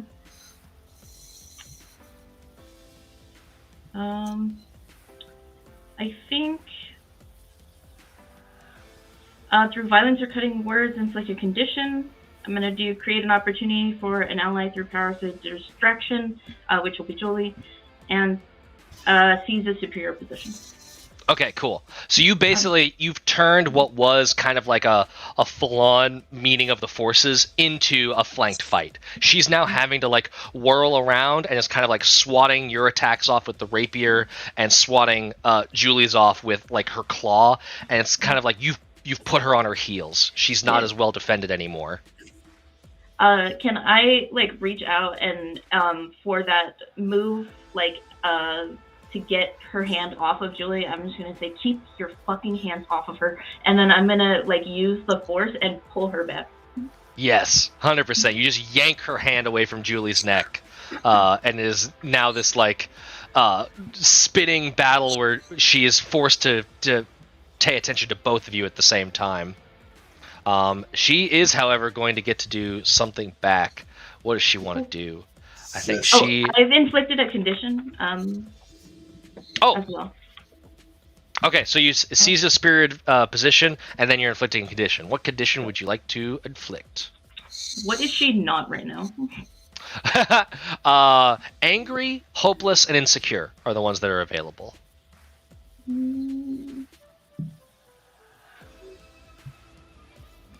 I'm going to make her feel insecure. Okay. That's actually perfect because the collar line I had was under her insecure condition. So you're basically seeing like she's exposing herself emotionally at the moment. Like, you could see that she's not confident about she recognizes that she doesn't do the right thing. In her mind, you're seeing that she's doing the best she can with the tools that she has at her disposal to try and protect people under the prince's rule. It's just that, like, she's got this flawed worldview where bad things are okay as long as you're fine with it. And it's messed her up just as much as it's messed up the people she is ruling over. And she's kind of like flailing and just striking back here and there. Her attacks now are just wild, and it's like your sword is just like piercing straight through her arm, but it doesn't matter as long as she can get her claws into you and like rake down her arm.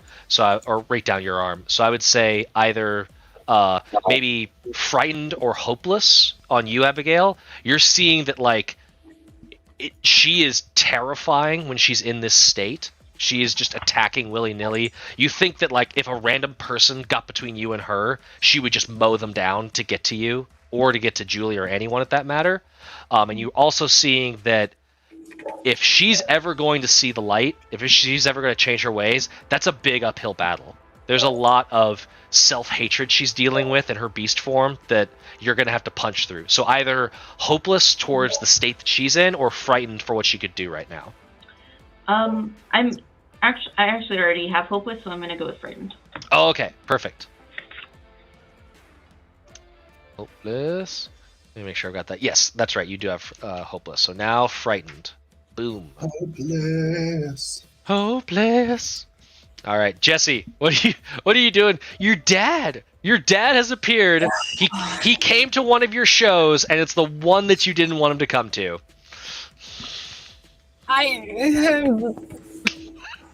I have a lot to explain, but right now, we're gonna kick his ass, and I just like run in, and I see like Beal like around him, and I'm like just worried and fucking frightened of the whole situation. So I'm just gonna run up and try to like, I'm so sorry, Dad. Maybe you could like I even like drop the fucking like playgirl. Maybe you could leave for me. That would be really cool if you I'm sorry, Dad, and I just go for a swing, like with a just go for a swing. It's like maybe I'll entice him. Not fucking swinging. I'm so nervous. Give me that fight move. Oh, you see. Oh, that is. And now that you're fighting sort of normal style, you can use either grace or daring. Hell yeah, man! All right, that's gonna be a fucking say 9. 9 mixed success. So you get 2, and I'm gonna get 1. Oh, good. All right. I am gonna. I love that the mechanics of this. Powered by the Apocalypse does this all the time, but I love the fight mechanics where you're always at risk, right? You're always getting punched back from the fight. It's so good. I'm so scared to see what you do, though, Matt. I'm gonna give him a condition, and I'm gonna take a string. Okay. I feel I know what condition you're going to pick, but I'm going to leave that up to you, my friend. Hey, it's always a conversation, right? I don't get unilateral pick on these. You are wrecking it strings wise. Anyone following the board here, Jesse has gotten up to like 11 strings or something on various people. It's insane. I think I have a bunch of them. Yeah. Yes, Cassandra, you have 1 on Jesse, so that makes sense. Anyways, so what condition are you inflicting? It's not going to make the situation better, but I'm going to inflict angry. Yes. No, it's not going to make the situation better, but you know what? Fair.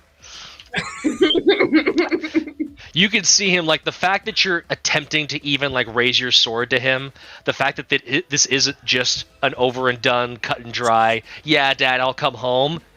He's livid. He's lost it. He's beyond reconciliation at this point. Like, he is just so mad at not only the fact that you would attack him, but that it's gotten this bad. That there's this much of a gap between you and him. So I think that's going to be either a guilty or a hopeless back at you. Oh, that's gonna be a guilty for sure. I just look at. I'm sorry, Daddy. I'm sorry. And what is the other thing that you want to do? You get 2, so you inflicted in condition and one more thing. String, right? Oh, string. Yes. You got the string on him. Cool.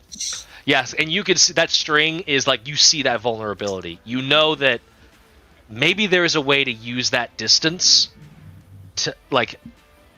You don't know which way this string is going to go. Are you going to break that relation off completely? Are you going to widen the gap, or are you going to use it to try and bring him back in? Yeah, and he is just flailing this sword, and you can even see like kind of in the way that he's moving, he doesn't really want to hit you, right? He's just mad and he's just kind of swinging at the area. Now, when Beal gets into the zone, like when every time Beal shows up, he's just going for it. Like there's no question that he is going on the attack against Beal. With you, there's some hesitance there. Plan. Yes. To clear an insecure condition, one of the things is prove your worth without any plan or advice. And I have no plan. I am jumping in here to partially to prove to Jessie that I am here to protect her. Absolutely. Yes.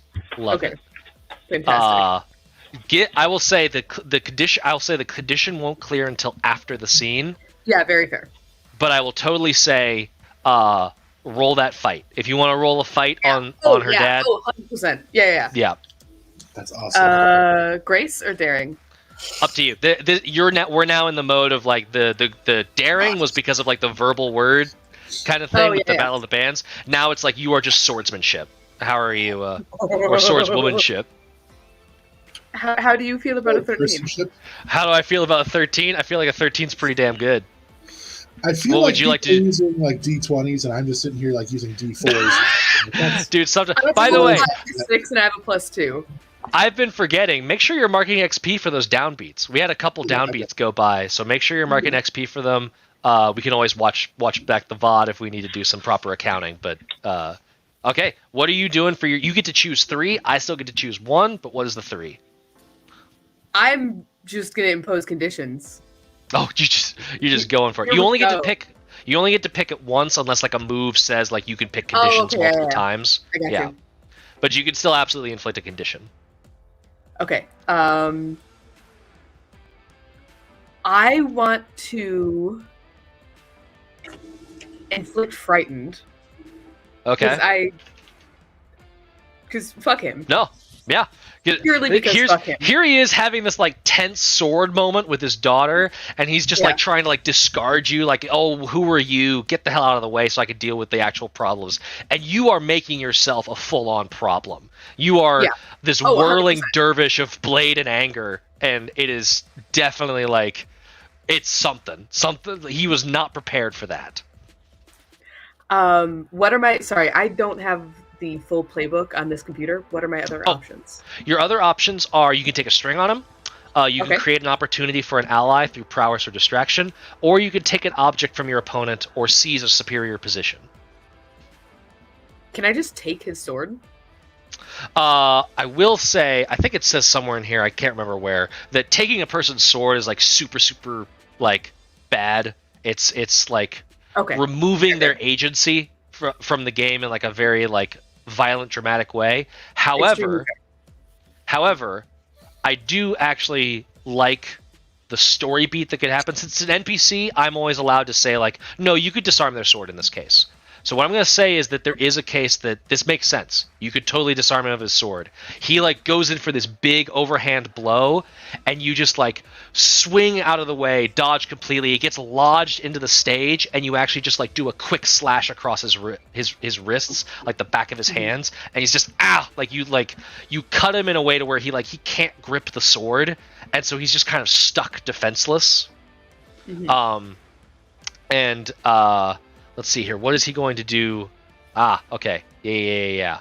You can see him, because you're not wearing your mask right now, are you? You weren't wearing your mask.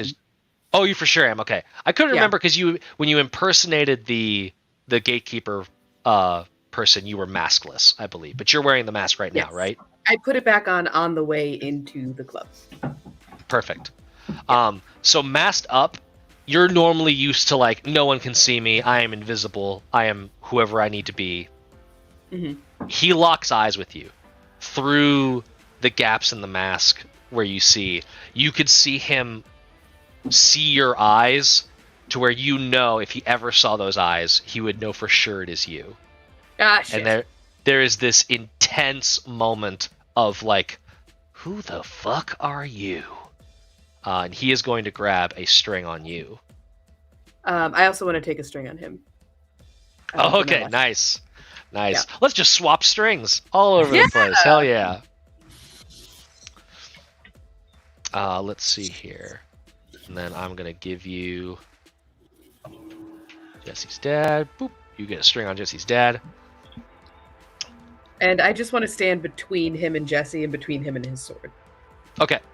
At that point, he's like holding his wrist like hurt up and banged up.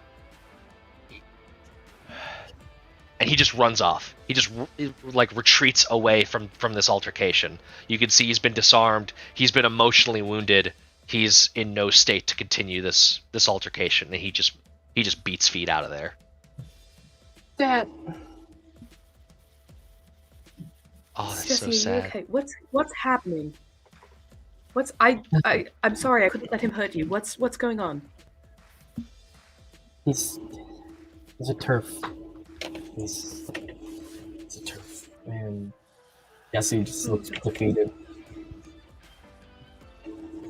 I'm so sorry. No, it's okay. It's fine. You know you don't ever have to apologize to him, right? No, You've done nothing wrong. I know. It's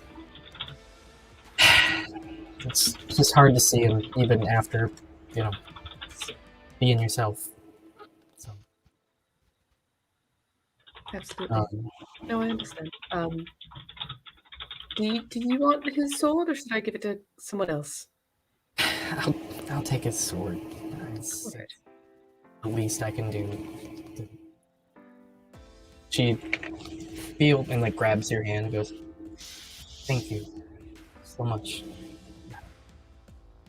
Of course, always. Smiles and goes for the sword. Are Julie and everybody still fighting behind us right now? There's this awkward. You found like the eye in the storm. Like you're in this little calm sphere of influence as just chaos is still happening around you. But we are going to get to that chaos after we take a small break. Okay. Sounds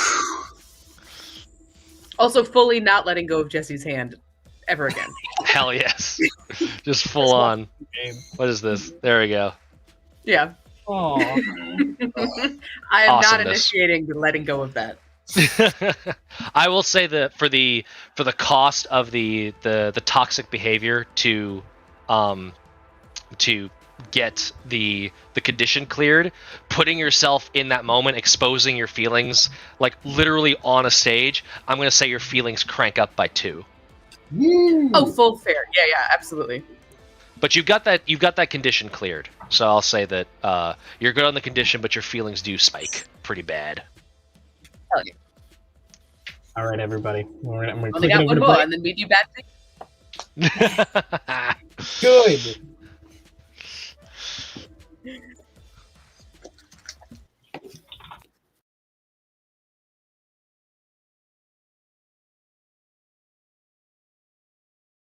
Hey there! Are you looking for a new D&D podcast to add to your listening lineup? Then check out The Ring of Contrarians. Start with the world-shattering adventures of the Rift Wars in Season 1, or join the dungeon-delving shenanigans of the Dungeons of Faerun in Season 2. New episodes go live on the 8th, 16th, and 24th of every month wherever you listen to podcasts, and on YouTube. Keep updated on Facebook and Twitter at Of Contrarians, and join the adventure with The Ring of Contrarians!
I think we're back.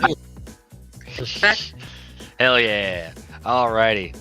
When we left, Jesse and Beale were having this sort of tense, calm moment in a literal storm of swords as Abigail and Julie are locked in tense battle with the vampiric form of Lady Beguila. Cassandra and Suzette are in a provocative situation on the stage as well, providing, you know, little bit of thrills, a little bit of chills for anyone that's still watching the show. The audience in the club are having a good time. I don't think they've really noticed that this is like an intense actual battle. They've just been like, oh, great! It went from like this musical into like this really cool like a gothic like sword fighting thing, and I don't know, man. I'm down to see it again though. With Cassandra, what are you doing? You've just shared a kiss with Suzette, and Suzette immediately, like, as you were trying to figure out where she's coming from, she pulled back and, like, with this guilty look on her face, like, I have a boyfriend. I would help her stand up. I would get us up and kind of like straighten ourselves a little bit, and we can deal with that in a moment. Right now, and I'll look around and see my friends engaged in all this chaos. Right now, I need to go be a badass, and I'm going to go just jump towards Lady Beguila and help Julie with that whole sitch. That sitch? Okay. Are you doing like a helping move, or do you want to just do a fight move?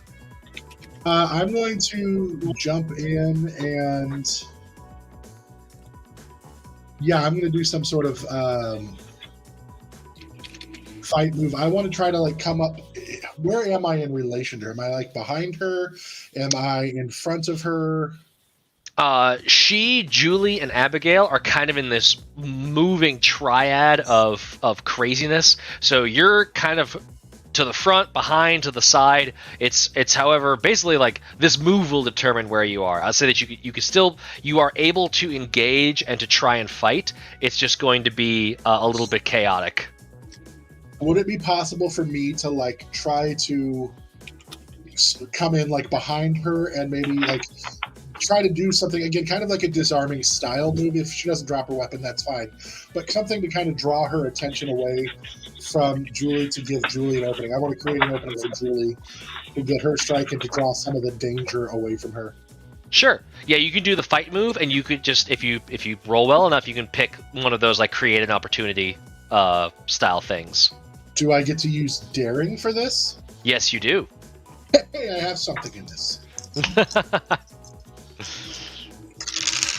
Well, at least with that, it's 7 because I have a +2. Okay. I'm going to be a mean GM. I'm going to use one of my generic strings, and I'm going to say to influence that move with a -1. Because I'm going to say that as you go to like, I'm going to be a badass, it's like this cool moment, and you're thinking like, I'm going to look so fucking epic. Like, there's no way that she's not going to like me after this, like sort of leaving Suzette behind. And you hear through all the chaos and the house band blaring, how you hear this among all the noise is beyond you. But you hear this little, oh, wait. Like she's just wanting you to come back.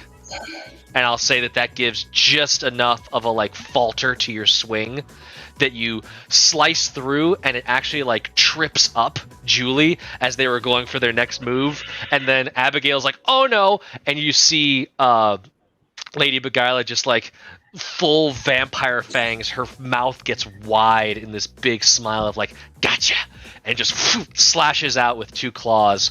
I'm going to need Julie and Abigail to both stagger. So does that count as a failure for you then on my attack? That does count as a fail, yes. God, that's my 3rd one of the day. Okay, yeah, that does count as a downbeat, so you get XP for that. So I'm helping you a little bit. I want to use these generic strings. I want to try playing around, being a little bit mean. Using them on me. I really appreciate Sorry, can you remind me how that works? Yes, I was just about to get to the stagger move. The stagger move is this like special kind of like trap reactive move that when something terrible happens, as in I get to do a GM moment for a downbeat, you have to do something based on the number of conditions that you currently have. It looks like Julie and Abigail, you both have 2, which means you get to pick from the 0 to 3 conditions. You lash out at someone whose regard matters to you, provoke them to do something foolish or harmful, and take advantage of a string on them if you have one. Another option is you hesitate or stumble and the opposition gains an opportunity, or you grin and bear the blow, mark 2 conditions. Oh. So you both get to pick one of those to do.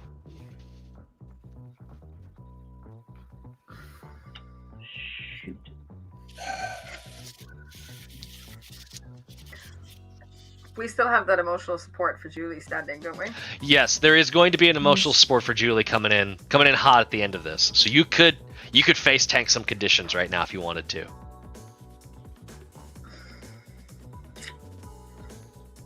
I think I'm gonna hesitate or stumble and let opposition gain an opportunity. Okay, that sounds good.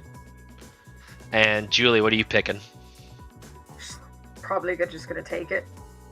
Yeah, you grin and bear the blow. So like Abigail like fully retreats enough to like disengage and avoid that slash at her throat, but in that moment she's given enough space for Lady Beguila to kind of like get comfortable and get a little bit more movement happening. Julie, you just take the cut. You just take the slash right across. I would imagine the ones that you have left to pick from are angry, hopeless, and insecure. I feel like angry is a good one. Like you're just pissed at her right now. And what would be the other one, you think? Insecure. Julie's not used to being beaten. Yes. Yeah. Julie is not used, and you've been trading blows with her, and I think that there's something where it's just like, it's messing with your head that for so like you knew Lady Beguila. She was always this kind of like domineering when the prince wasn't around. You were scared to see her kind of figure, and to know that she has this much in common with you, that she is also a beast, that there is also this hidden side to her that she has to keep under control. It is throwing you the hell off. For everyone keeping track at home, Julie is now at 4 out of 5 conditions. She is. If this were Modern Warfare, she would have the red jelly vision tunneling in. Let's see here, but you're able to withstand that, and let's see. Abigail, you hesitated. Julie, do you want to do something? You now have a chance to react to all of this happening. I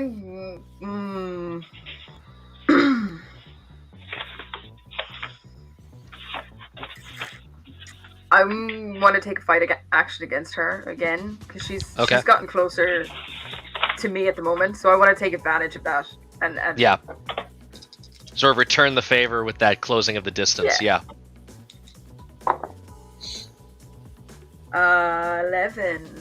11. All right. Did you factor in the -2 from your condition? No, I didn't. 9. Okay. Thank you. Okay, so that's a 9. That's okay.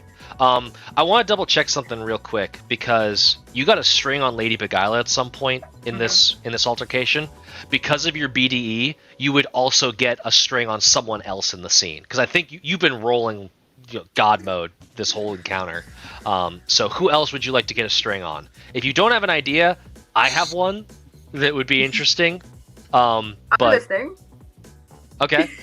I think that just in the timing of everything, I don't think Beal and Jesse noticed this, but maybe Jesse's dad is an old admirer. Maybe he saw some of those old operas you put on, and is like, damn, she's still got it.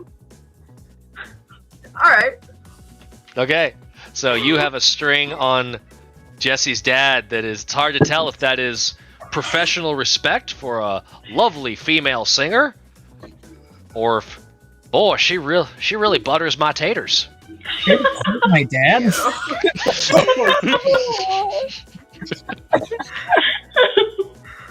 Butters my taters is gonna haunt my nightmares. And everyone in real life takes a condition from Butters my tears. Everyone took psychic damage from that. Holy shit. Julie, Alrighty. your mom, Jesse.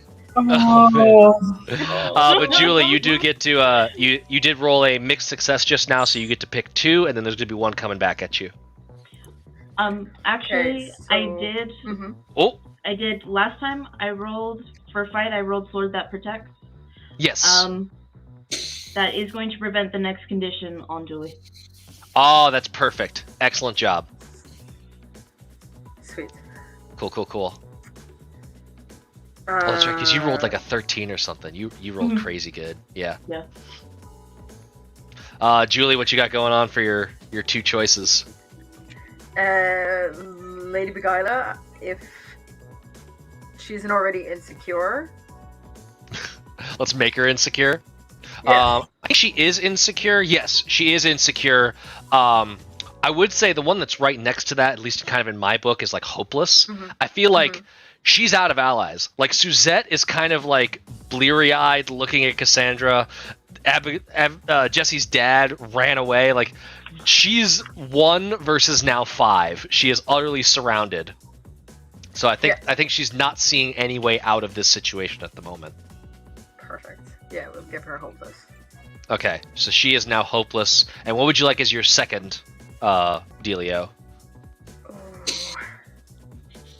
Oh, I don't know, because I've transformed already.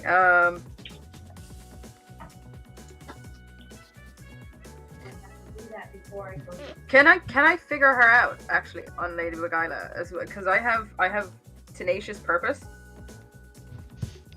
Tenacious purpose. I love that we're cranking into some of these moves here. Tenacious purpose.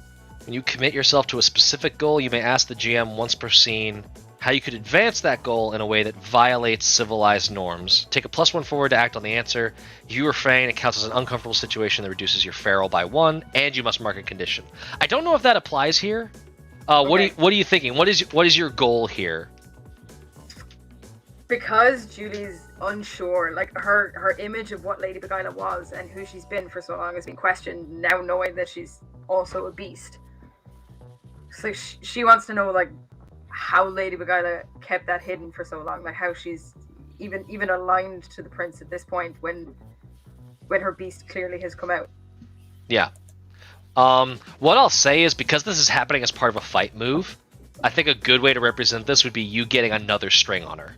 So you've got this, like, everyone else is just like, whoa, she turned into a vampire. You know her. You know this long history of her, and, like, you know that this is a bigger deal than it should seem on face value. So you've got another string on Lady Beguila, for whenever that might occur.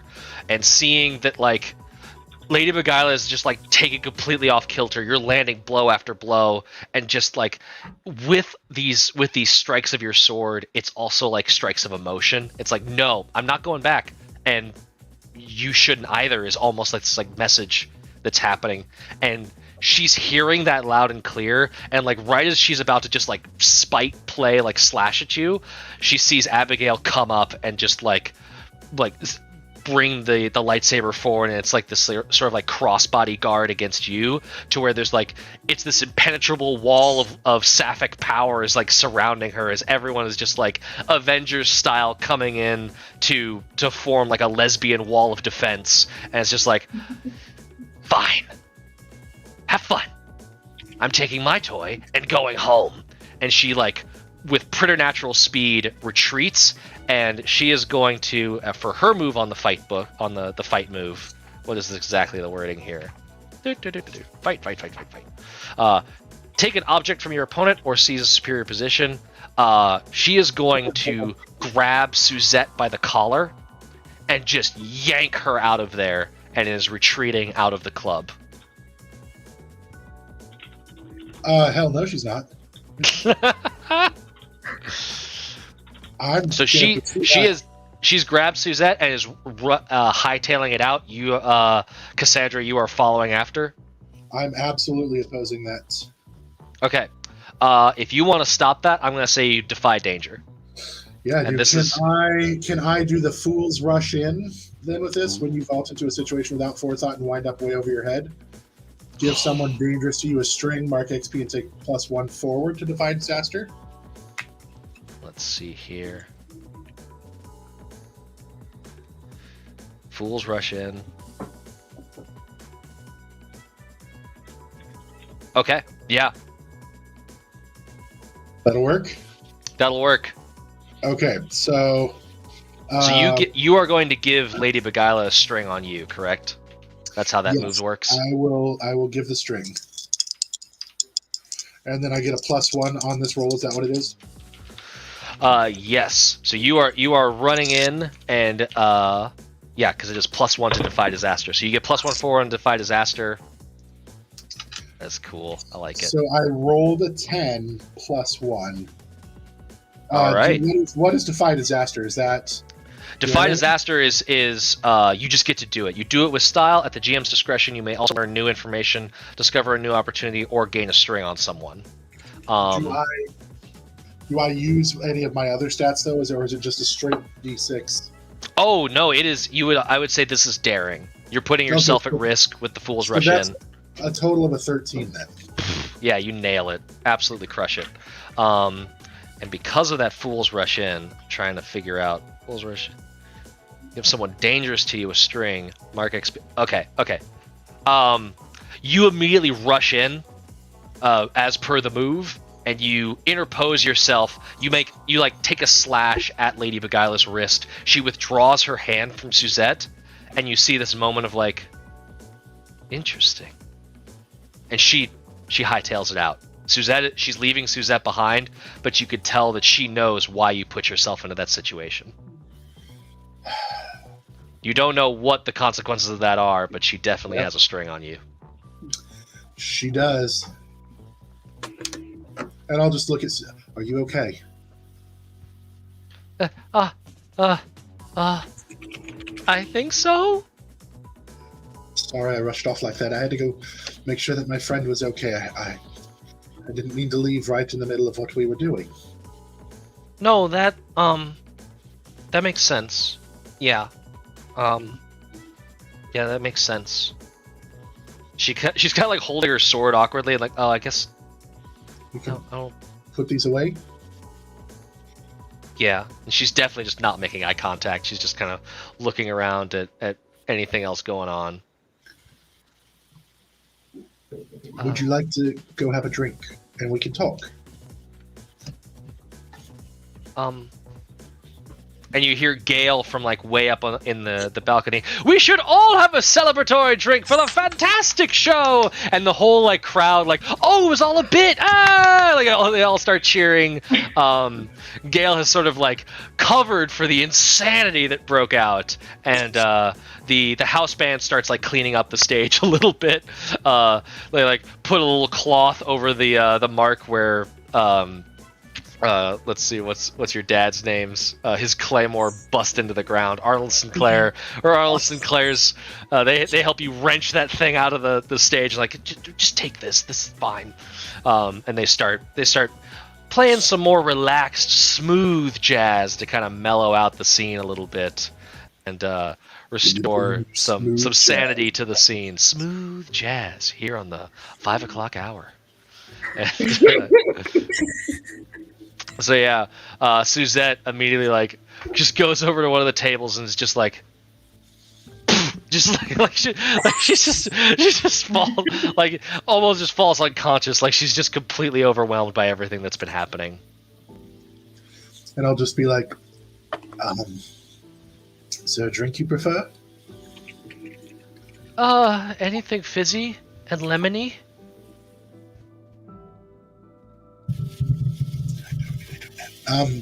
Bartender. I'll go find the bartender. And yeah, he's kind of, he saw this like happening. You can see that they're kind of in the mood of like predicting when people need some stuff, and he's like, fizzy and lemony, got it, and just like just slides down to the end of the bar and starts mixing with like nice distance, so you've got plenty of time to communicate. That drink will be coming, but what are you thinking right now? I'm thinking I just cheated on my boyfriend.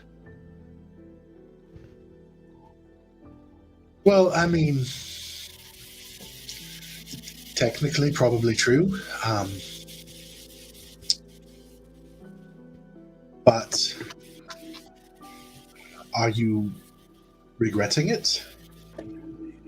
I don't know. No, that's wrong. I should regret it, right? That's wrong.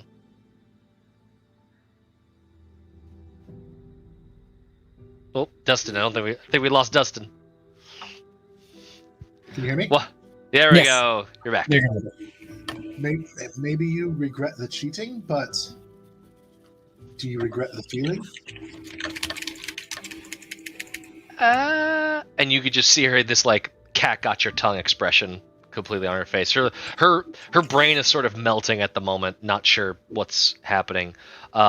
Everyone else, what are you doing? Cassandra has immediately like gone off to the bar and seems to be handling Suzette, not in that way. I'm immediately checking on Julie. Yeah. Yeah. Oh, and let's do First that. thing- Let's do that emotional support first thing right away. Roll that emotional support from the cool badass "We're here for you, Julie" line at the start of the chaos. Thank you. First thing Julie wants to do anyway is pull Jesse and Abigail both into a big hug. And be like, No. thank you. I have Yeah. Theo Sorry. connected Fully to me still- right now, so And, like, Julie ignores that entirely and is just like hugging the two of them. That's 6, 7, 9. 9. Alrighty. So, Julie, if they open up, if you open up, you'll choose one. You can clear a condition, mark XP, take +1 forward, or gain an insight from the GM about an obstacle facing one of you. And there's extra stuff if there's any smittens. I don't know if anyone felt the desire to become smitten with anyone in that scene. I already am, so I Yeah, Beal and Yeah. Jesse are already smitten we're already done. crosswise. I'm sorry to Also, say that. Julie, sorry, you can clear 2 conditions. Oh, that's right. Yes, because you've got your cool extra move. What was that one called? That one is called Don't Give Up. Don't give up. That's right. Fighting side by side grants you a special insight into your companion's emotional sense. Once per scene, when you roll emotional support during a physical confrontation, if the person you're supporting it's up to you, they clear a condition, even if you roll a 6 negative, and they can clear 2 that way. Very cool move. So it would be Very- 3 total I'd be taking off? You can take 2 conditions away. 2 total. Perfect. 2 total. So which ones are you clearing? You've got so many. I'm gonna clear frightened and insecure. Okay. Awesome. She's still pretty angry about what just happened and everything Lady Beguila had to say, but she's feeling a bit off about her own actions since finding out that Lady Beguila is also a beast. Yeah. I should have probably explained some things after all that. When you're ready. That seemed like a lot. And when Abigail pulls away from the hug, she kind of reaches up and touches Julie's neck, like gently, just to like where she'd been grabbed. Are you okay? Yeah, I'm okay. Thanks to you.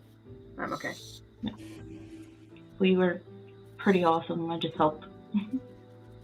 Pretty awesome yourself. I mean, probably wouldn't have gotten out of that situation without you. So, thank you. And you too, Jesse and Beal, and I mean, Cass is busy. But grateful to all of you guys. I know I kind of made a mess. No. don't worry about it. You're safe. That's what matters. Yeah, just don't ever want to go back to that. You know. You don't have to. No. You want never us have to go back. What was that, Danny? I say you never have to go back. No. We won't let that happen. Thanks, guys. I don't know what I'd be doing if I hadn't met you guys. I was just roaming around before I found the strumpet, and it's not so scary just being me anymore. So, thank you. Okay, Abigail Smitten. Yeah. Yeah, there we go. There it is. Hell yeah. After she's been handling you all day, it's Yeah. Incredible. All right. All right, I'm going to put that little token over there. Smitten. What do we get to do here? We get to do some stuff.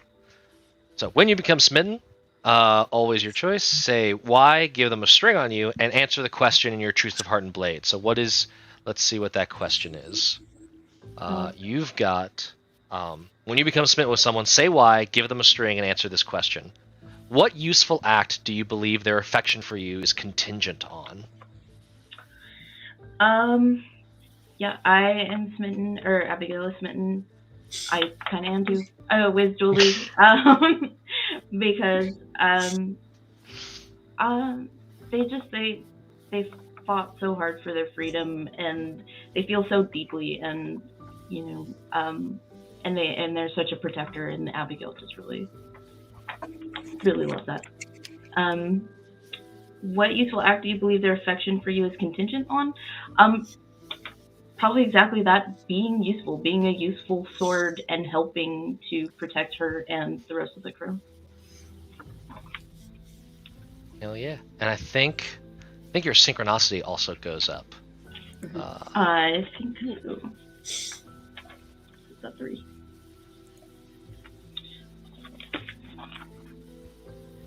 Whenever you gain a string on your reeler, or your reeler gets a string on you. Yep. So your synchronicity is up to 3 out of 5. And when it's at 5, you get to do super cool anime shit. Oh.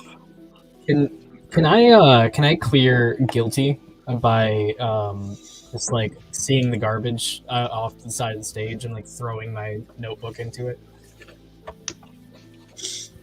All right. Let's see. Guilty. Sacrifice something important just to hurt yourself for what you've done. What is this notebook? What's the notebook have? It's my drawing notebook. It has like everything I've been stenciling for the last like forever. And I just look down at it and I just chuck it in there for now. Real quick, I want to see, because to do that, you're probably going to have to let go of Beal's hand. Nope. No. Beal, I'm gonna need a second, okay? Okay. Do you need any? I'm happy to help if you need anything. It helped a lot, and I like lean in and give a kiss on the cheek, and I come back. Thank you for everything you did out there. Of course, I'll be here when. Sorry. Oh, don't be sorry. Beal, you did amazing, and it's not you. I promise. You were incredible. You swooped in. You did so many cool things out there. It's never you, Beal. I promise. Okay, I'll be here when you are done. Take whatever time you need. I think there's an awkward moment as not awkward, but maybe just one of those why oh why is it too perfect moments where the band is playing some sort of like very slow dance song and like some sort of line like don't ever want to leave or don't ever want to let you go as you like forcibly will yourselves to stop holding hands. And gives Jessie's hand one more squeeze before she lets her let go. Hell yeah. Holding hands, you bunch of sinners. Quality content. You're able to do that, toss that notebook away into the trash. While you're out there, you see in the alleyway enjoying a cigarette, Glory is just sort of like leaning up against the wall. Their dress / suit is kind of wrinkled and mussed up. Like you can see that it's a rough time. There's a little bit of like a little kind of a raccoon eye on the mascara. After you get done with your dinner, I'll have a really nice insult for you. I'm just trying to have a moment out here, if you don't mind. And I throw my fucking book in the trash. Sure, yeah. Because I was totally just waiting for you to show up. That's how I operate, is I need you around at all times to validate myself. Yeah. She just like gives a little middle finger and just kind of like walks down the alleyway a bit to give you some distance. Before she walks, are you okay? Do you give a shit? I'm fine. You know, it's the premise of the show, right? There must be a loser for others to win. So fucking dramatic. They just gesture at themselves like, yes, I fucking am. Okay, is the whatever inside of this shell okay? Is what I'm asking, you ball of everything. She flicks the cigarette into the trash can. Shell? Cute. Oh my god, Listen, since you are so pleasant to talk to, can I beat you fair and square. I didn't say you didn't. Damn right, I needed to say that out loud, but also I needed to say that to you. Can you help us with your connections, like you tried and I domed that whole thing when we were talking earlier, but in that, when you offered it earlier, is there any chance that since I won, we can be non-dramatic about it, and you can help us out? So you beat me fair and square, and you're grinding your heel in when you've already got a fat purse waiting for you in there? Your connections could really help us. I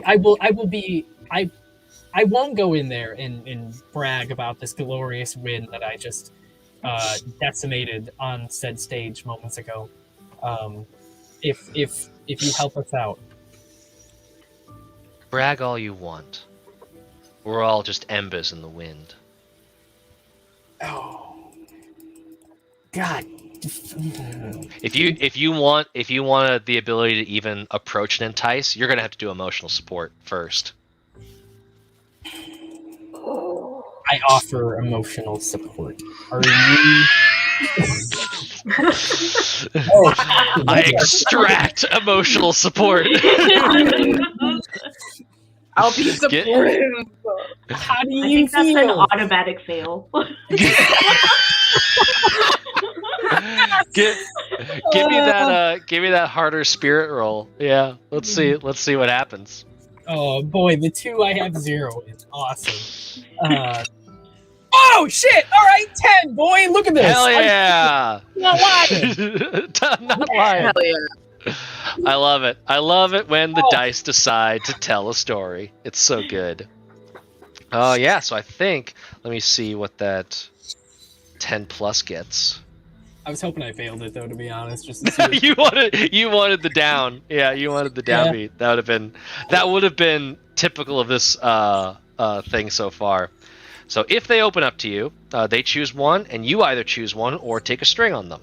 So you could actually use this to clear one of your own conditions, or you could take a string on Glory, or any of those others. So clear a condition, mark XP, +4 forward, GM insight about an obstacle facing both of you. You could choose one, and Glory also gets to choose one. So Glory is going to open up a little bit and is like, look, call it a shell, call it a mask, because apparently you like those. Call it whatever the fuck you want. This is me. I am my shell. Because I can't be what I want to be any other way. I need to show it in the show. I live in the performance. It is me. So, take your win. You earned it. I'm not mad at you for that. It's part of the sport. But don't come out here and try and take away the only way that I have of showing what I am.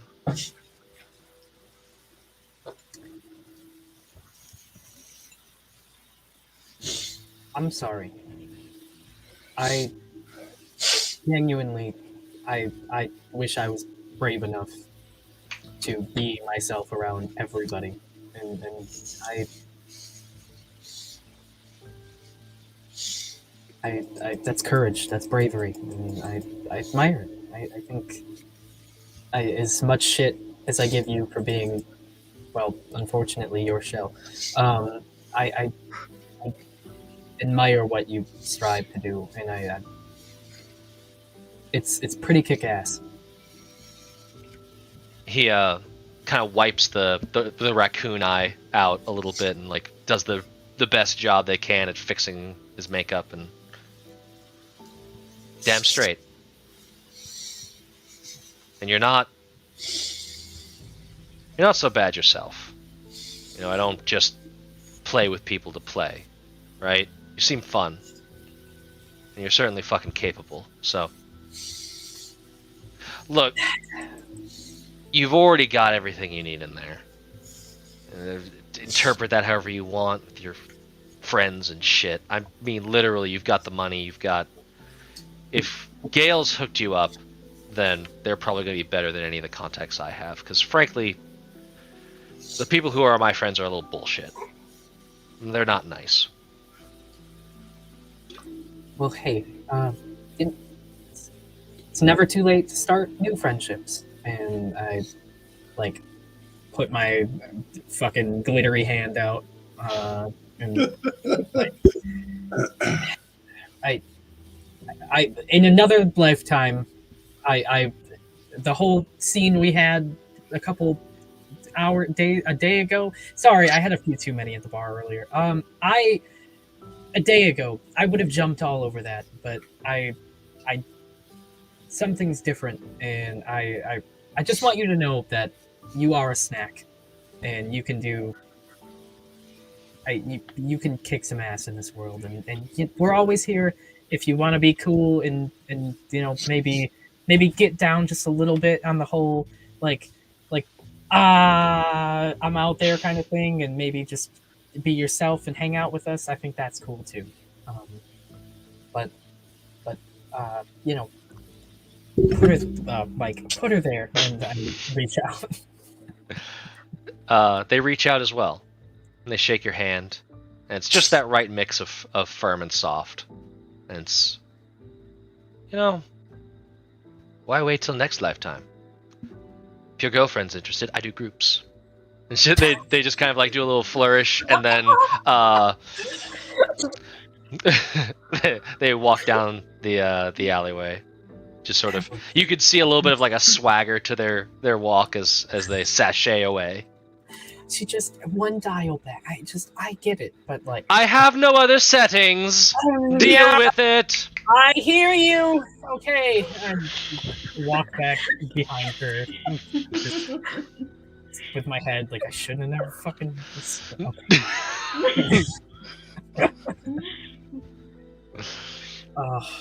I walk back in. I'll follow Glory back inside.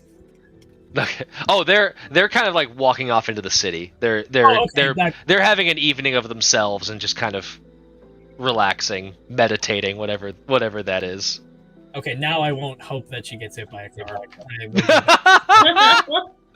Very nice. Okay. Anything happening back in with Julie and Beal? Beal, what's your hand is empty. Where does this go? What's happening? I think she just kind of like holds it to her chest, but she's just like doesn't quite has no real idea how to conceptualize this. Like it's not something that she's really experienced before, and so she's just sorting through a lot of feelings all at once. So she's just kind of standing there, like holding her hand to her chest and like a little glassy-eyed, just like trying to figure out what's going on. Yeah. There's a lot of very complicated emotions for Beale at this moment. Yes, for sure. So you're just standing in the club, kind of like to everyone else.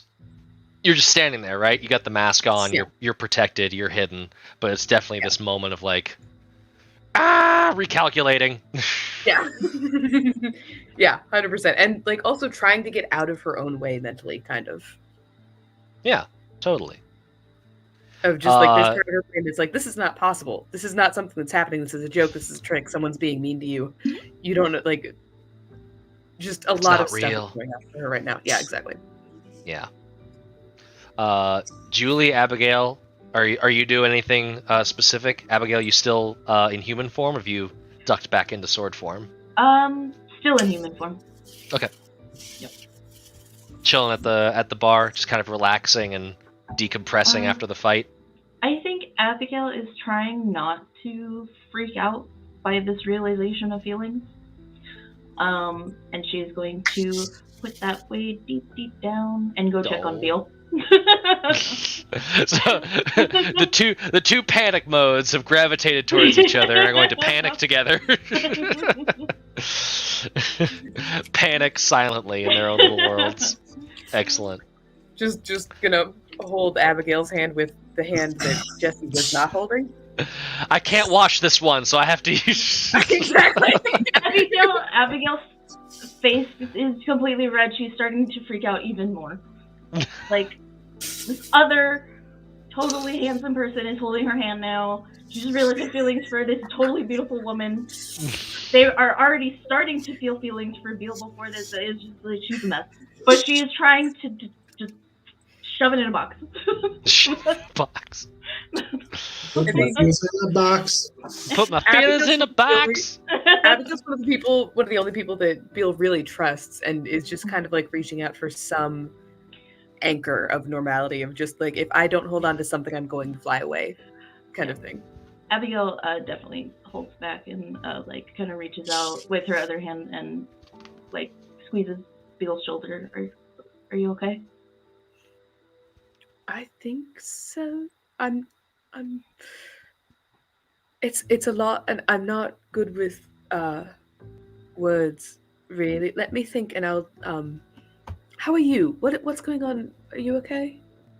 Oh, I I'm very fine. rarely see you in your human form. What's going on? Oh, no, I'm fine. I wanted to check on you. You can't totally do that with a sword, as a sword. Okay. I mean, I guess I could, but it's not. No, I'm good. There's just a lot to sort through. Yeah, I definitely understand that. For sure. Is it yeah? Is it good feelings? Bad feelings? A little bit of both. I haven't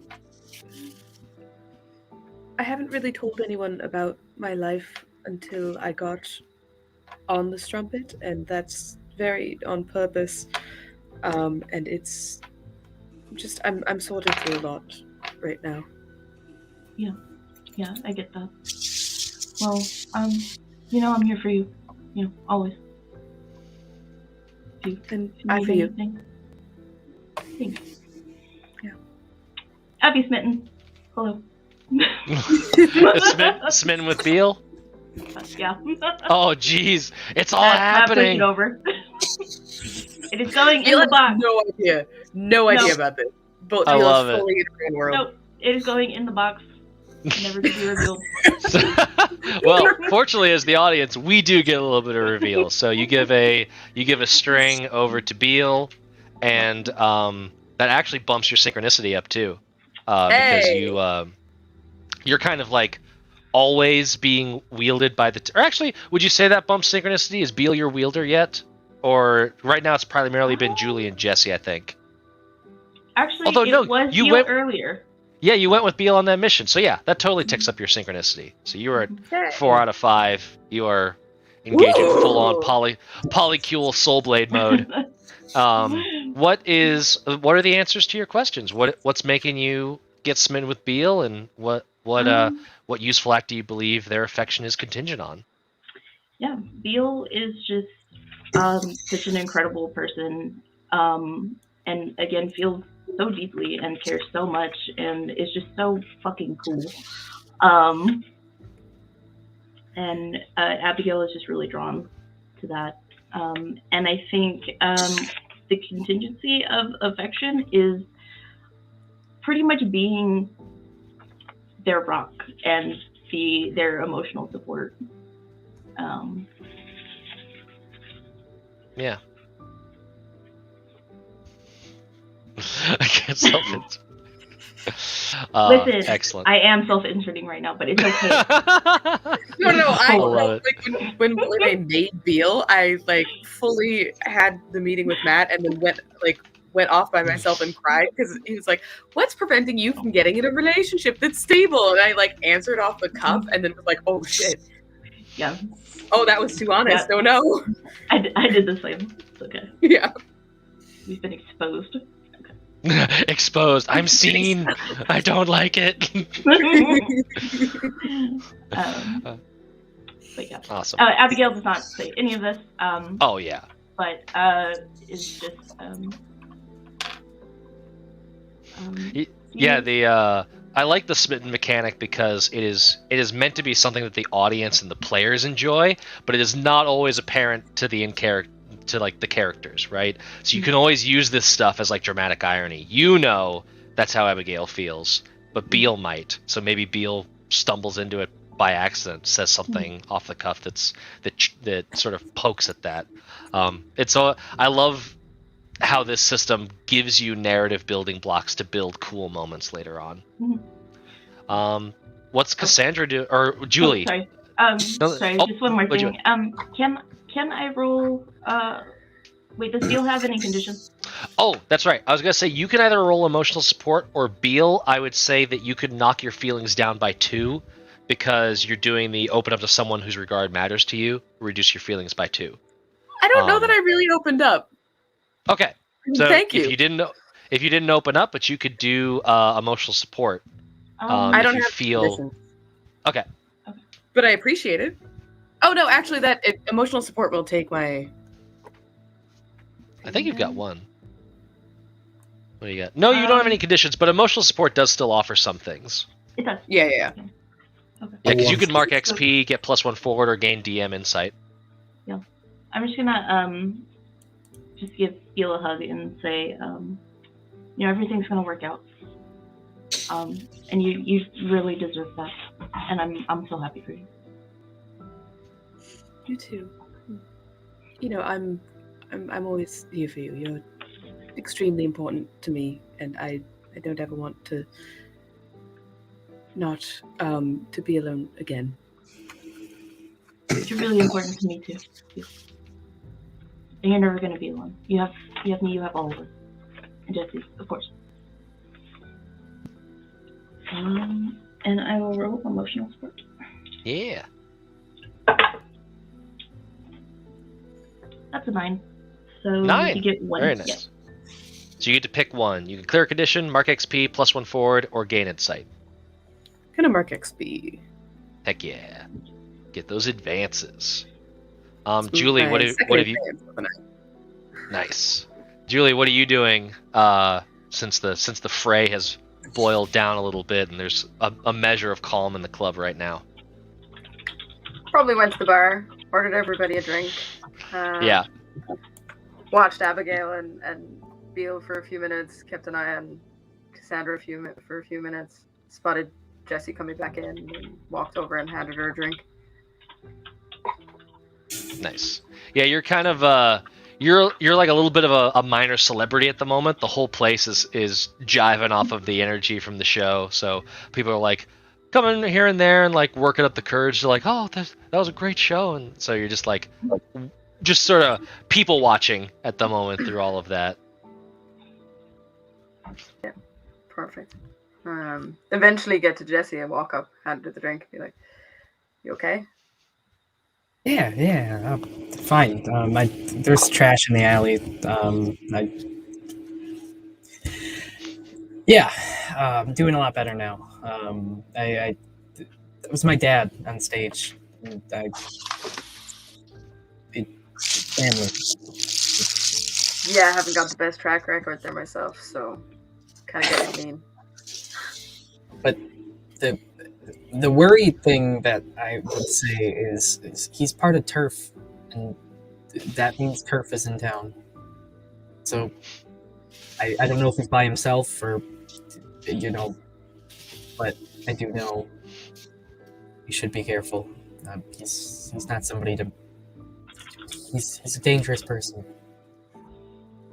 Noted. And you would remember from meeting with Captain Searchet before going to the Battle of the Bands that he did also relay the information that Turf was in town. Oh yeah. But this just like double confirms it that like they're here in pretty big numbers. And for our audience, reminder on some of the world building we did, we definitely stole some stuff from real life and kind of tweaked it a little bit. TURF stands for the Emotional Reform Foundation, who are a group led by a very persuasive, well-known author, and basically use like the same techniques that our protagonists here use for ghost hunting. But whereas our sapphic ghost hunters like try to redeem spirits and make them go at rest and move on, TURF uses them as like means of power and like kind of like weapons of mass destruction almost. They basically use it as like careless wizards and stuff. It's like good wizards versus bad wizards a little bit. It's a careless whisper. I think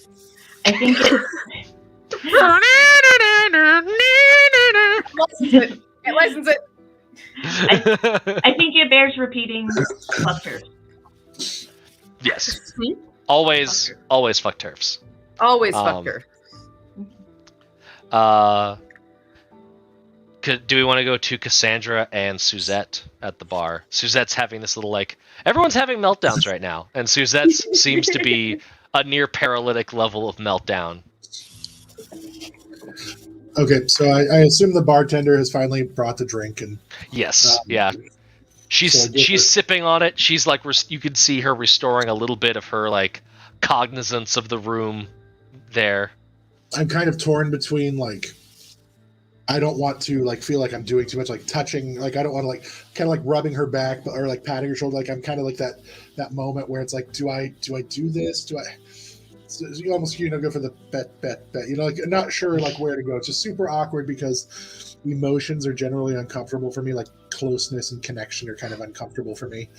Yeah, you're very good at putting like the physicality foot forward, but there's no meaning behind it, right? Whereas here, she's catching you a little off guard in that department, maybe. Right, the hit it and quit it, and then that's normal for Cassandra. And now she's like, "Oh, I feel something, and I shouldn't feel something because feelings are bad." Are you Are you? What are you thinking? Do I even know her name yet? I guess I know her name because like the guy that said Suzette. Yeah, get off your ass and help me. Maybe I should start with hello. I'm Cassandra Edwards, and you are Suzette.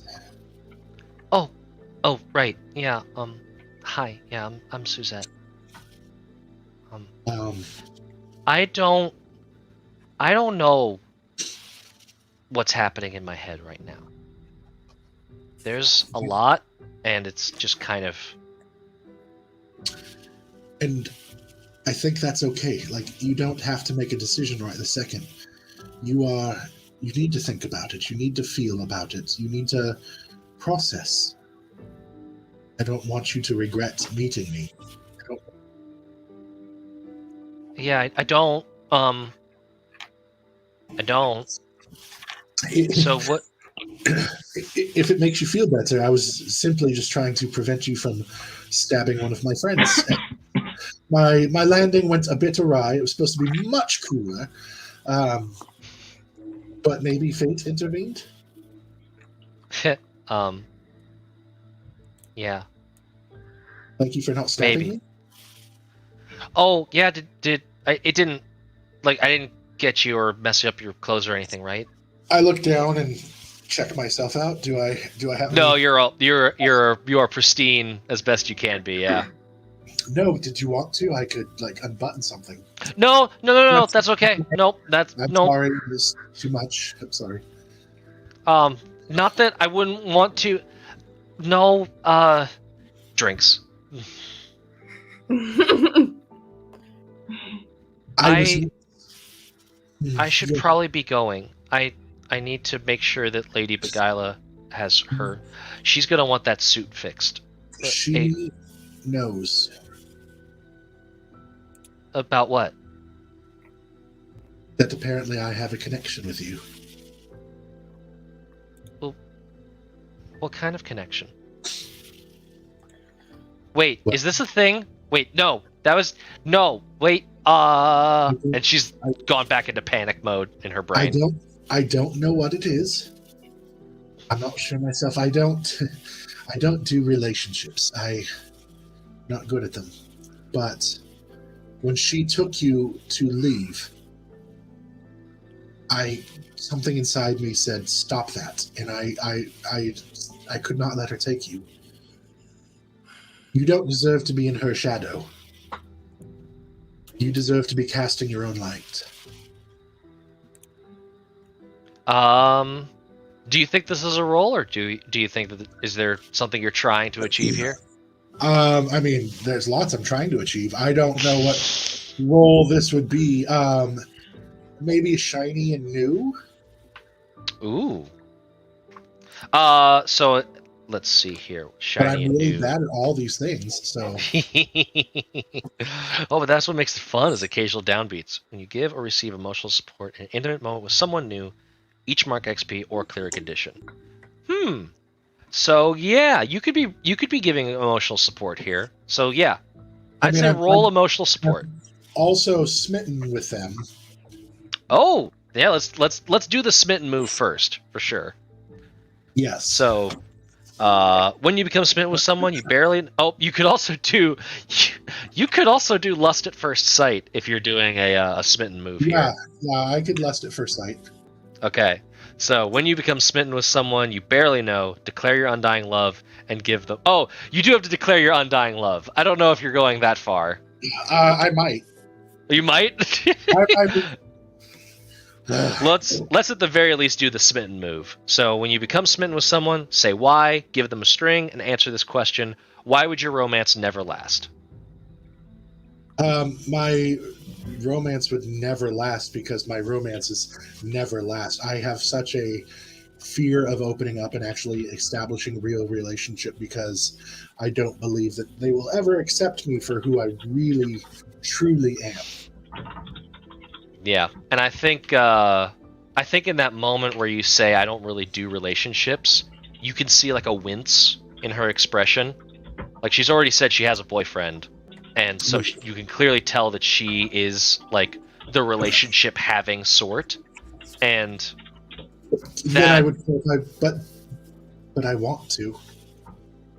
It just never works out. But I'm not opposed to. I felt something when I landed on you, and it was not your sword, and it was not your soft body underneath. It was something inside of me that was different. Like when our eyes connected, it was like you saw my heart, and in that moment, I feel like I saw yours. I don't roll onto my back for just anyone.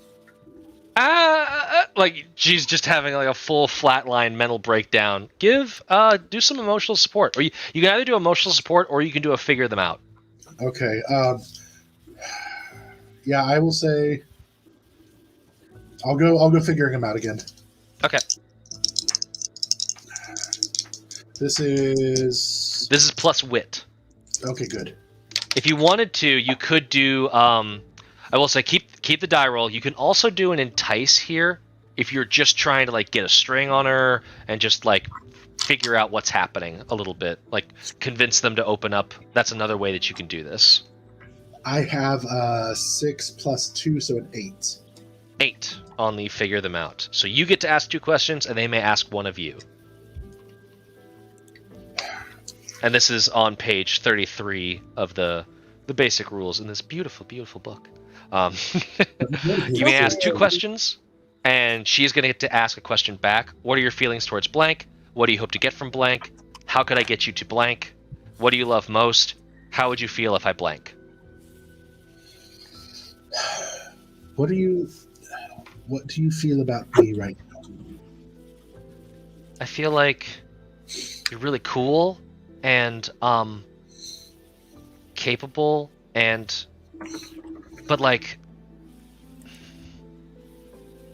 it's like when the main character is like about to leap off a bridge or something cool, but you know you're not the main character and you're not supposed to do cool stuff.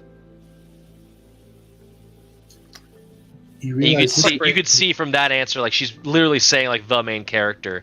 You can get this kind of like very bookworm vibe off of her. Yeah. Like you realize that this is your story too, right? It's not just my story, it's your story. In your story, you are the main character. You get to make those decisions. You get to choose to jump or to stay put. You can take the risks. What would it take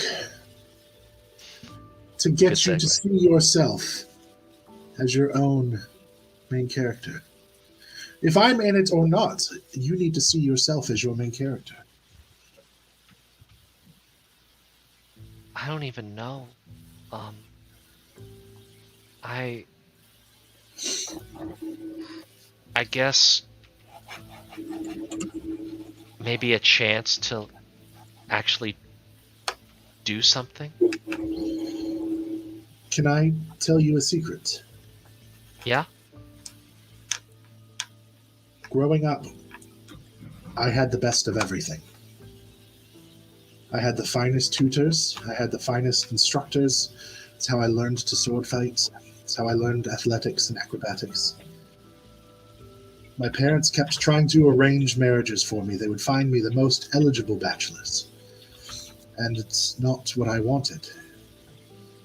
And it wasn't until I realized what I wanted and chased after it that I was brave enough to defy my parents and do what I wanted and to chase who I was that my life began to have focus. You have the opportunity right now to chase your adventure. Come with me. Come with us. And find who you are.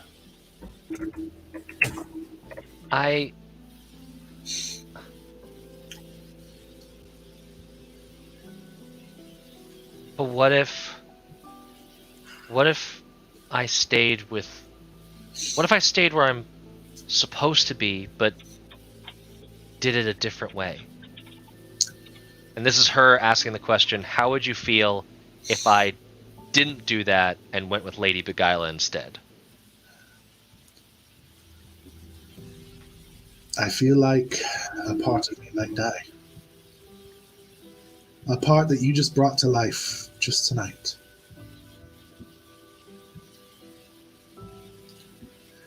She's going to want Julie. That she's not done hunting her. So And I'm going to do everything to stop that.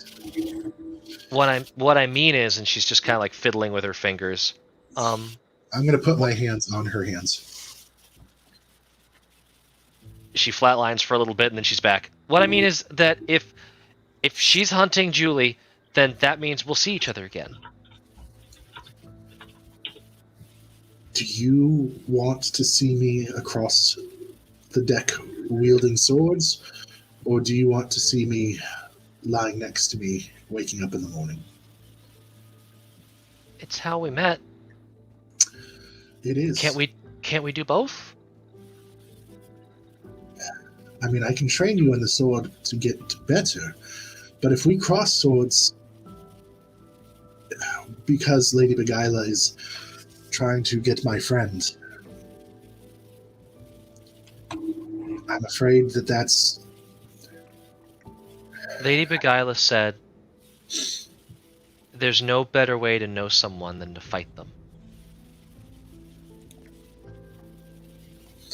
I will reach down and pull her sword out and put it in her hand. We can fight if you want to get to know me that way, but do not go back to Lady Beguila. She will use you to get at Julie. She will use you to get at me. She will use you to get at the rest of my party. But right now, you have the opportunity to seize your story. You are not Lady Beguila's shadow. You are your own star.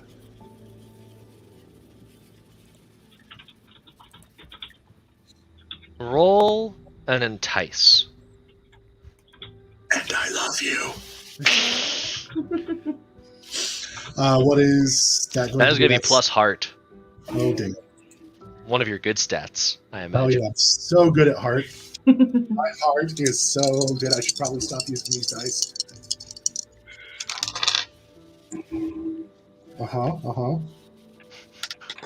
Rolled off. A 10. 10. Hot damn. Gain a string on them, and they choose one. So I'm going to give you... Yes, you finally get another string. You've been way too lonely over there. We needed more strings for you. Lonely, I miss lonely. I have nobody. But I Suzette. can bone. So, gain a string on them, and they choose one. They get flustered and awkward. They promise something they think you want, and they give into desire. I'm gonna say they've been flustered and awkward. That's just sort of their eternal state of being, is flustered and awkward. That's fair. I think there's this little like switch moment where she's got the sword in her hand and she kind of grips it and immediately like kind of like playfully puts it on your shoulder. If I'm going to be my own star, if I'm going to be the protagonist, I need to beat her at my game, not with yours. We'll find each other across the battlefield, and when we do, we'll enjoy it.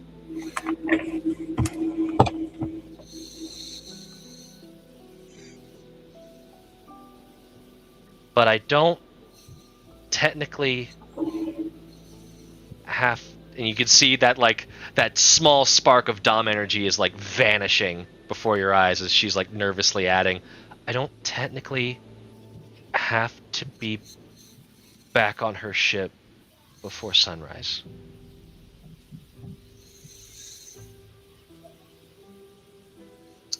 Well, then what are we waiting for? And she's And I step forward and let the sword like slide up my shoulder right up into her space, and I just kiss her. she kisses back. And then we maybe Fade to move- black.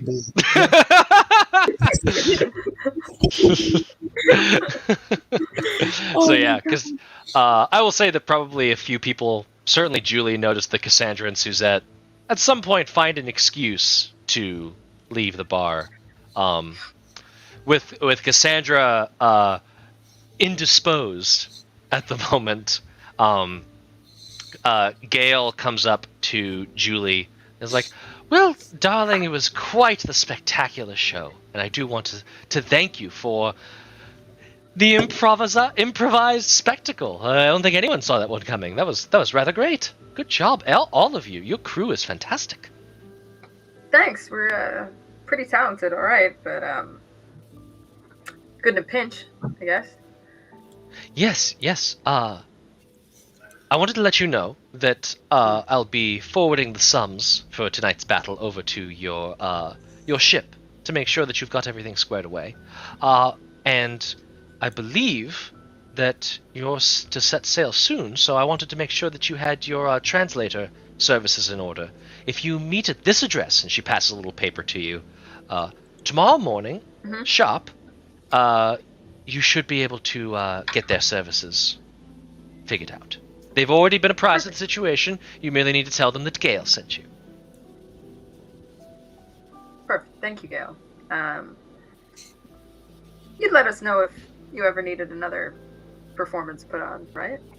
Oh, I'd be happy to. Anytime. That was absolutely stunning. We do need a little bit of a recovery time, not only emotionally from that audience, but the stage needs to be fixed. That's okay. You didn't plan on it. It's totally fine, dear.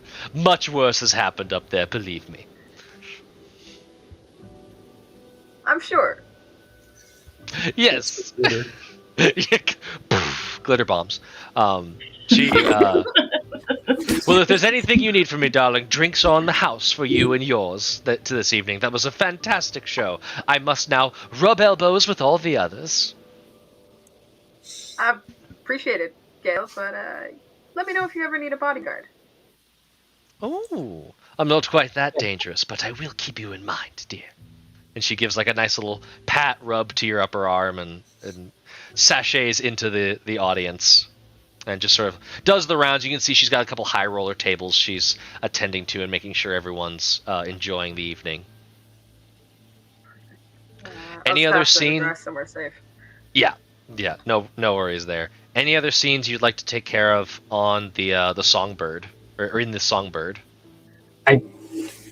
There's one thing I want to do before we wrap. I would love to like actually go back out into the alleyway. And like make sure nobody's around me and I'm just by myself, and like rip a piece of garbage if I have to, and take my lipstick and like scrawl out a note. I'll send you the note, Matt. But scrawl out a note, and then attach it to the hilt of the broadsword and just like jam it in the ground, and just like shake my head and walk back inside. The Claymore? The Claymore, yeah. Yeah, Claymore, I'm sorry. No, that's okay. Cool. Yeah, there's this your dad's blade is now stuck in the alleyway outside the Songbird with a note. Waiting and hopeful. Lucky William Wallace. Yeah, just straight up William Wallace in the alleyway. Anything else that you want to do at the Songbird before heading back to the ship for the evening? Oh, is that some of you already back at the ship, and you can see coming aboard. Eustace is like, just noise, and there's a notable rocking to the ship, and it's up to you whether or not you come a knocking. To be able to make an entire ship move, that's impressive. That is, yeah. This isn't a rowboat, people. This isn't a rowboat. It's not a dinghy. I'm just gonna look at the boat rocking and then turn to like everyone else and be like, "Do you just want to go back to the Songbird?" Like, Yeah. I let them have that. Yes. Alrighty, that is excellent. And I The think Lion sleeps tonight playing on like loop.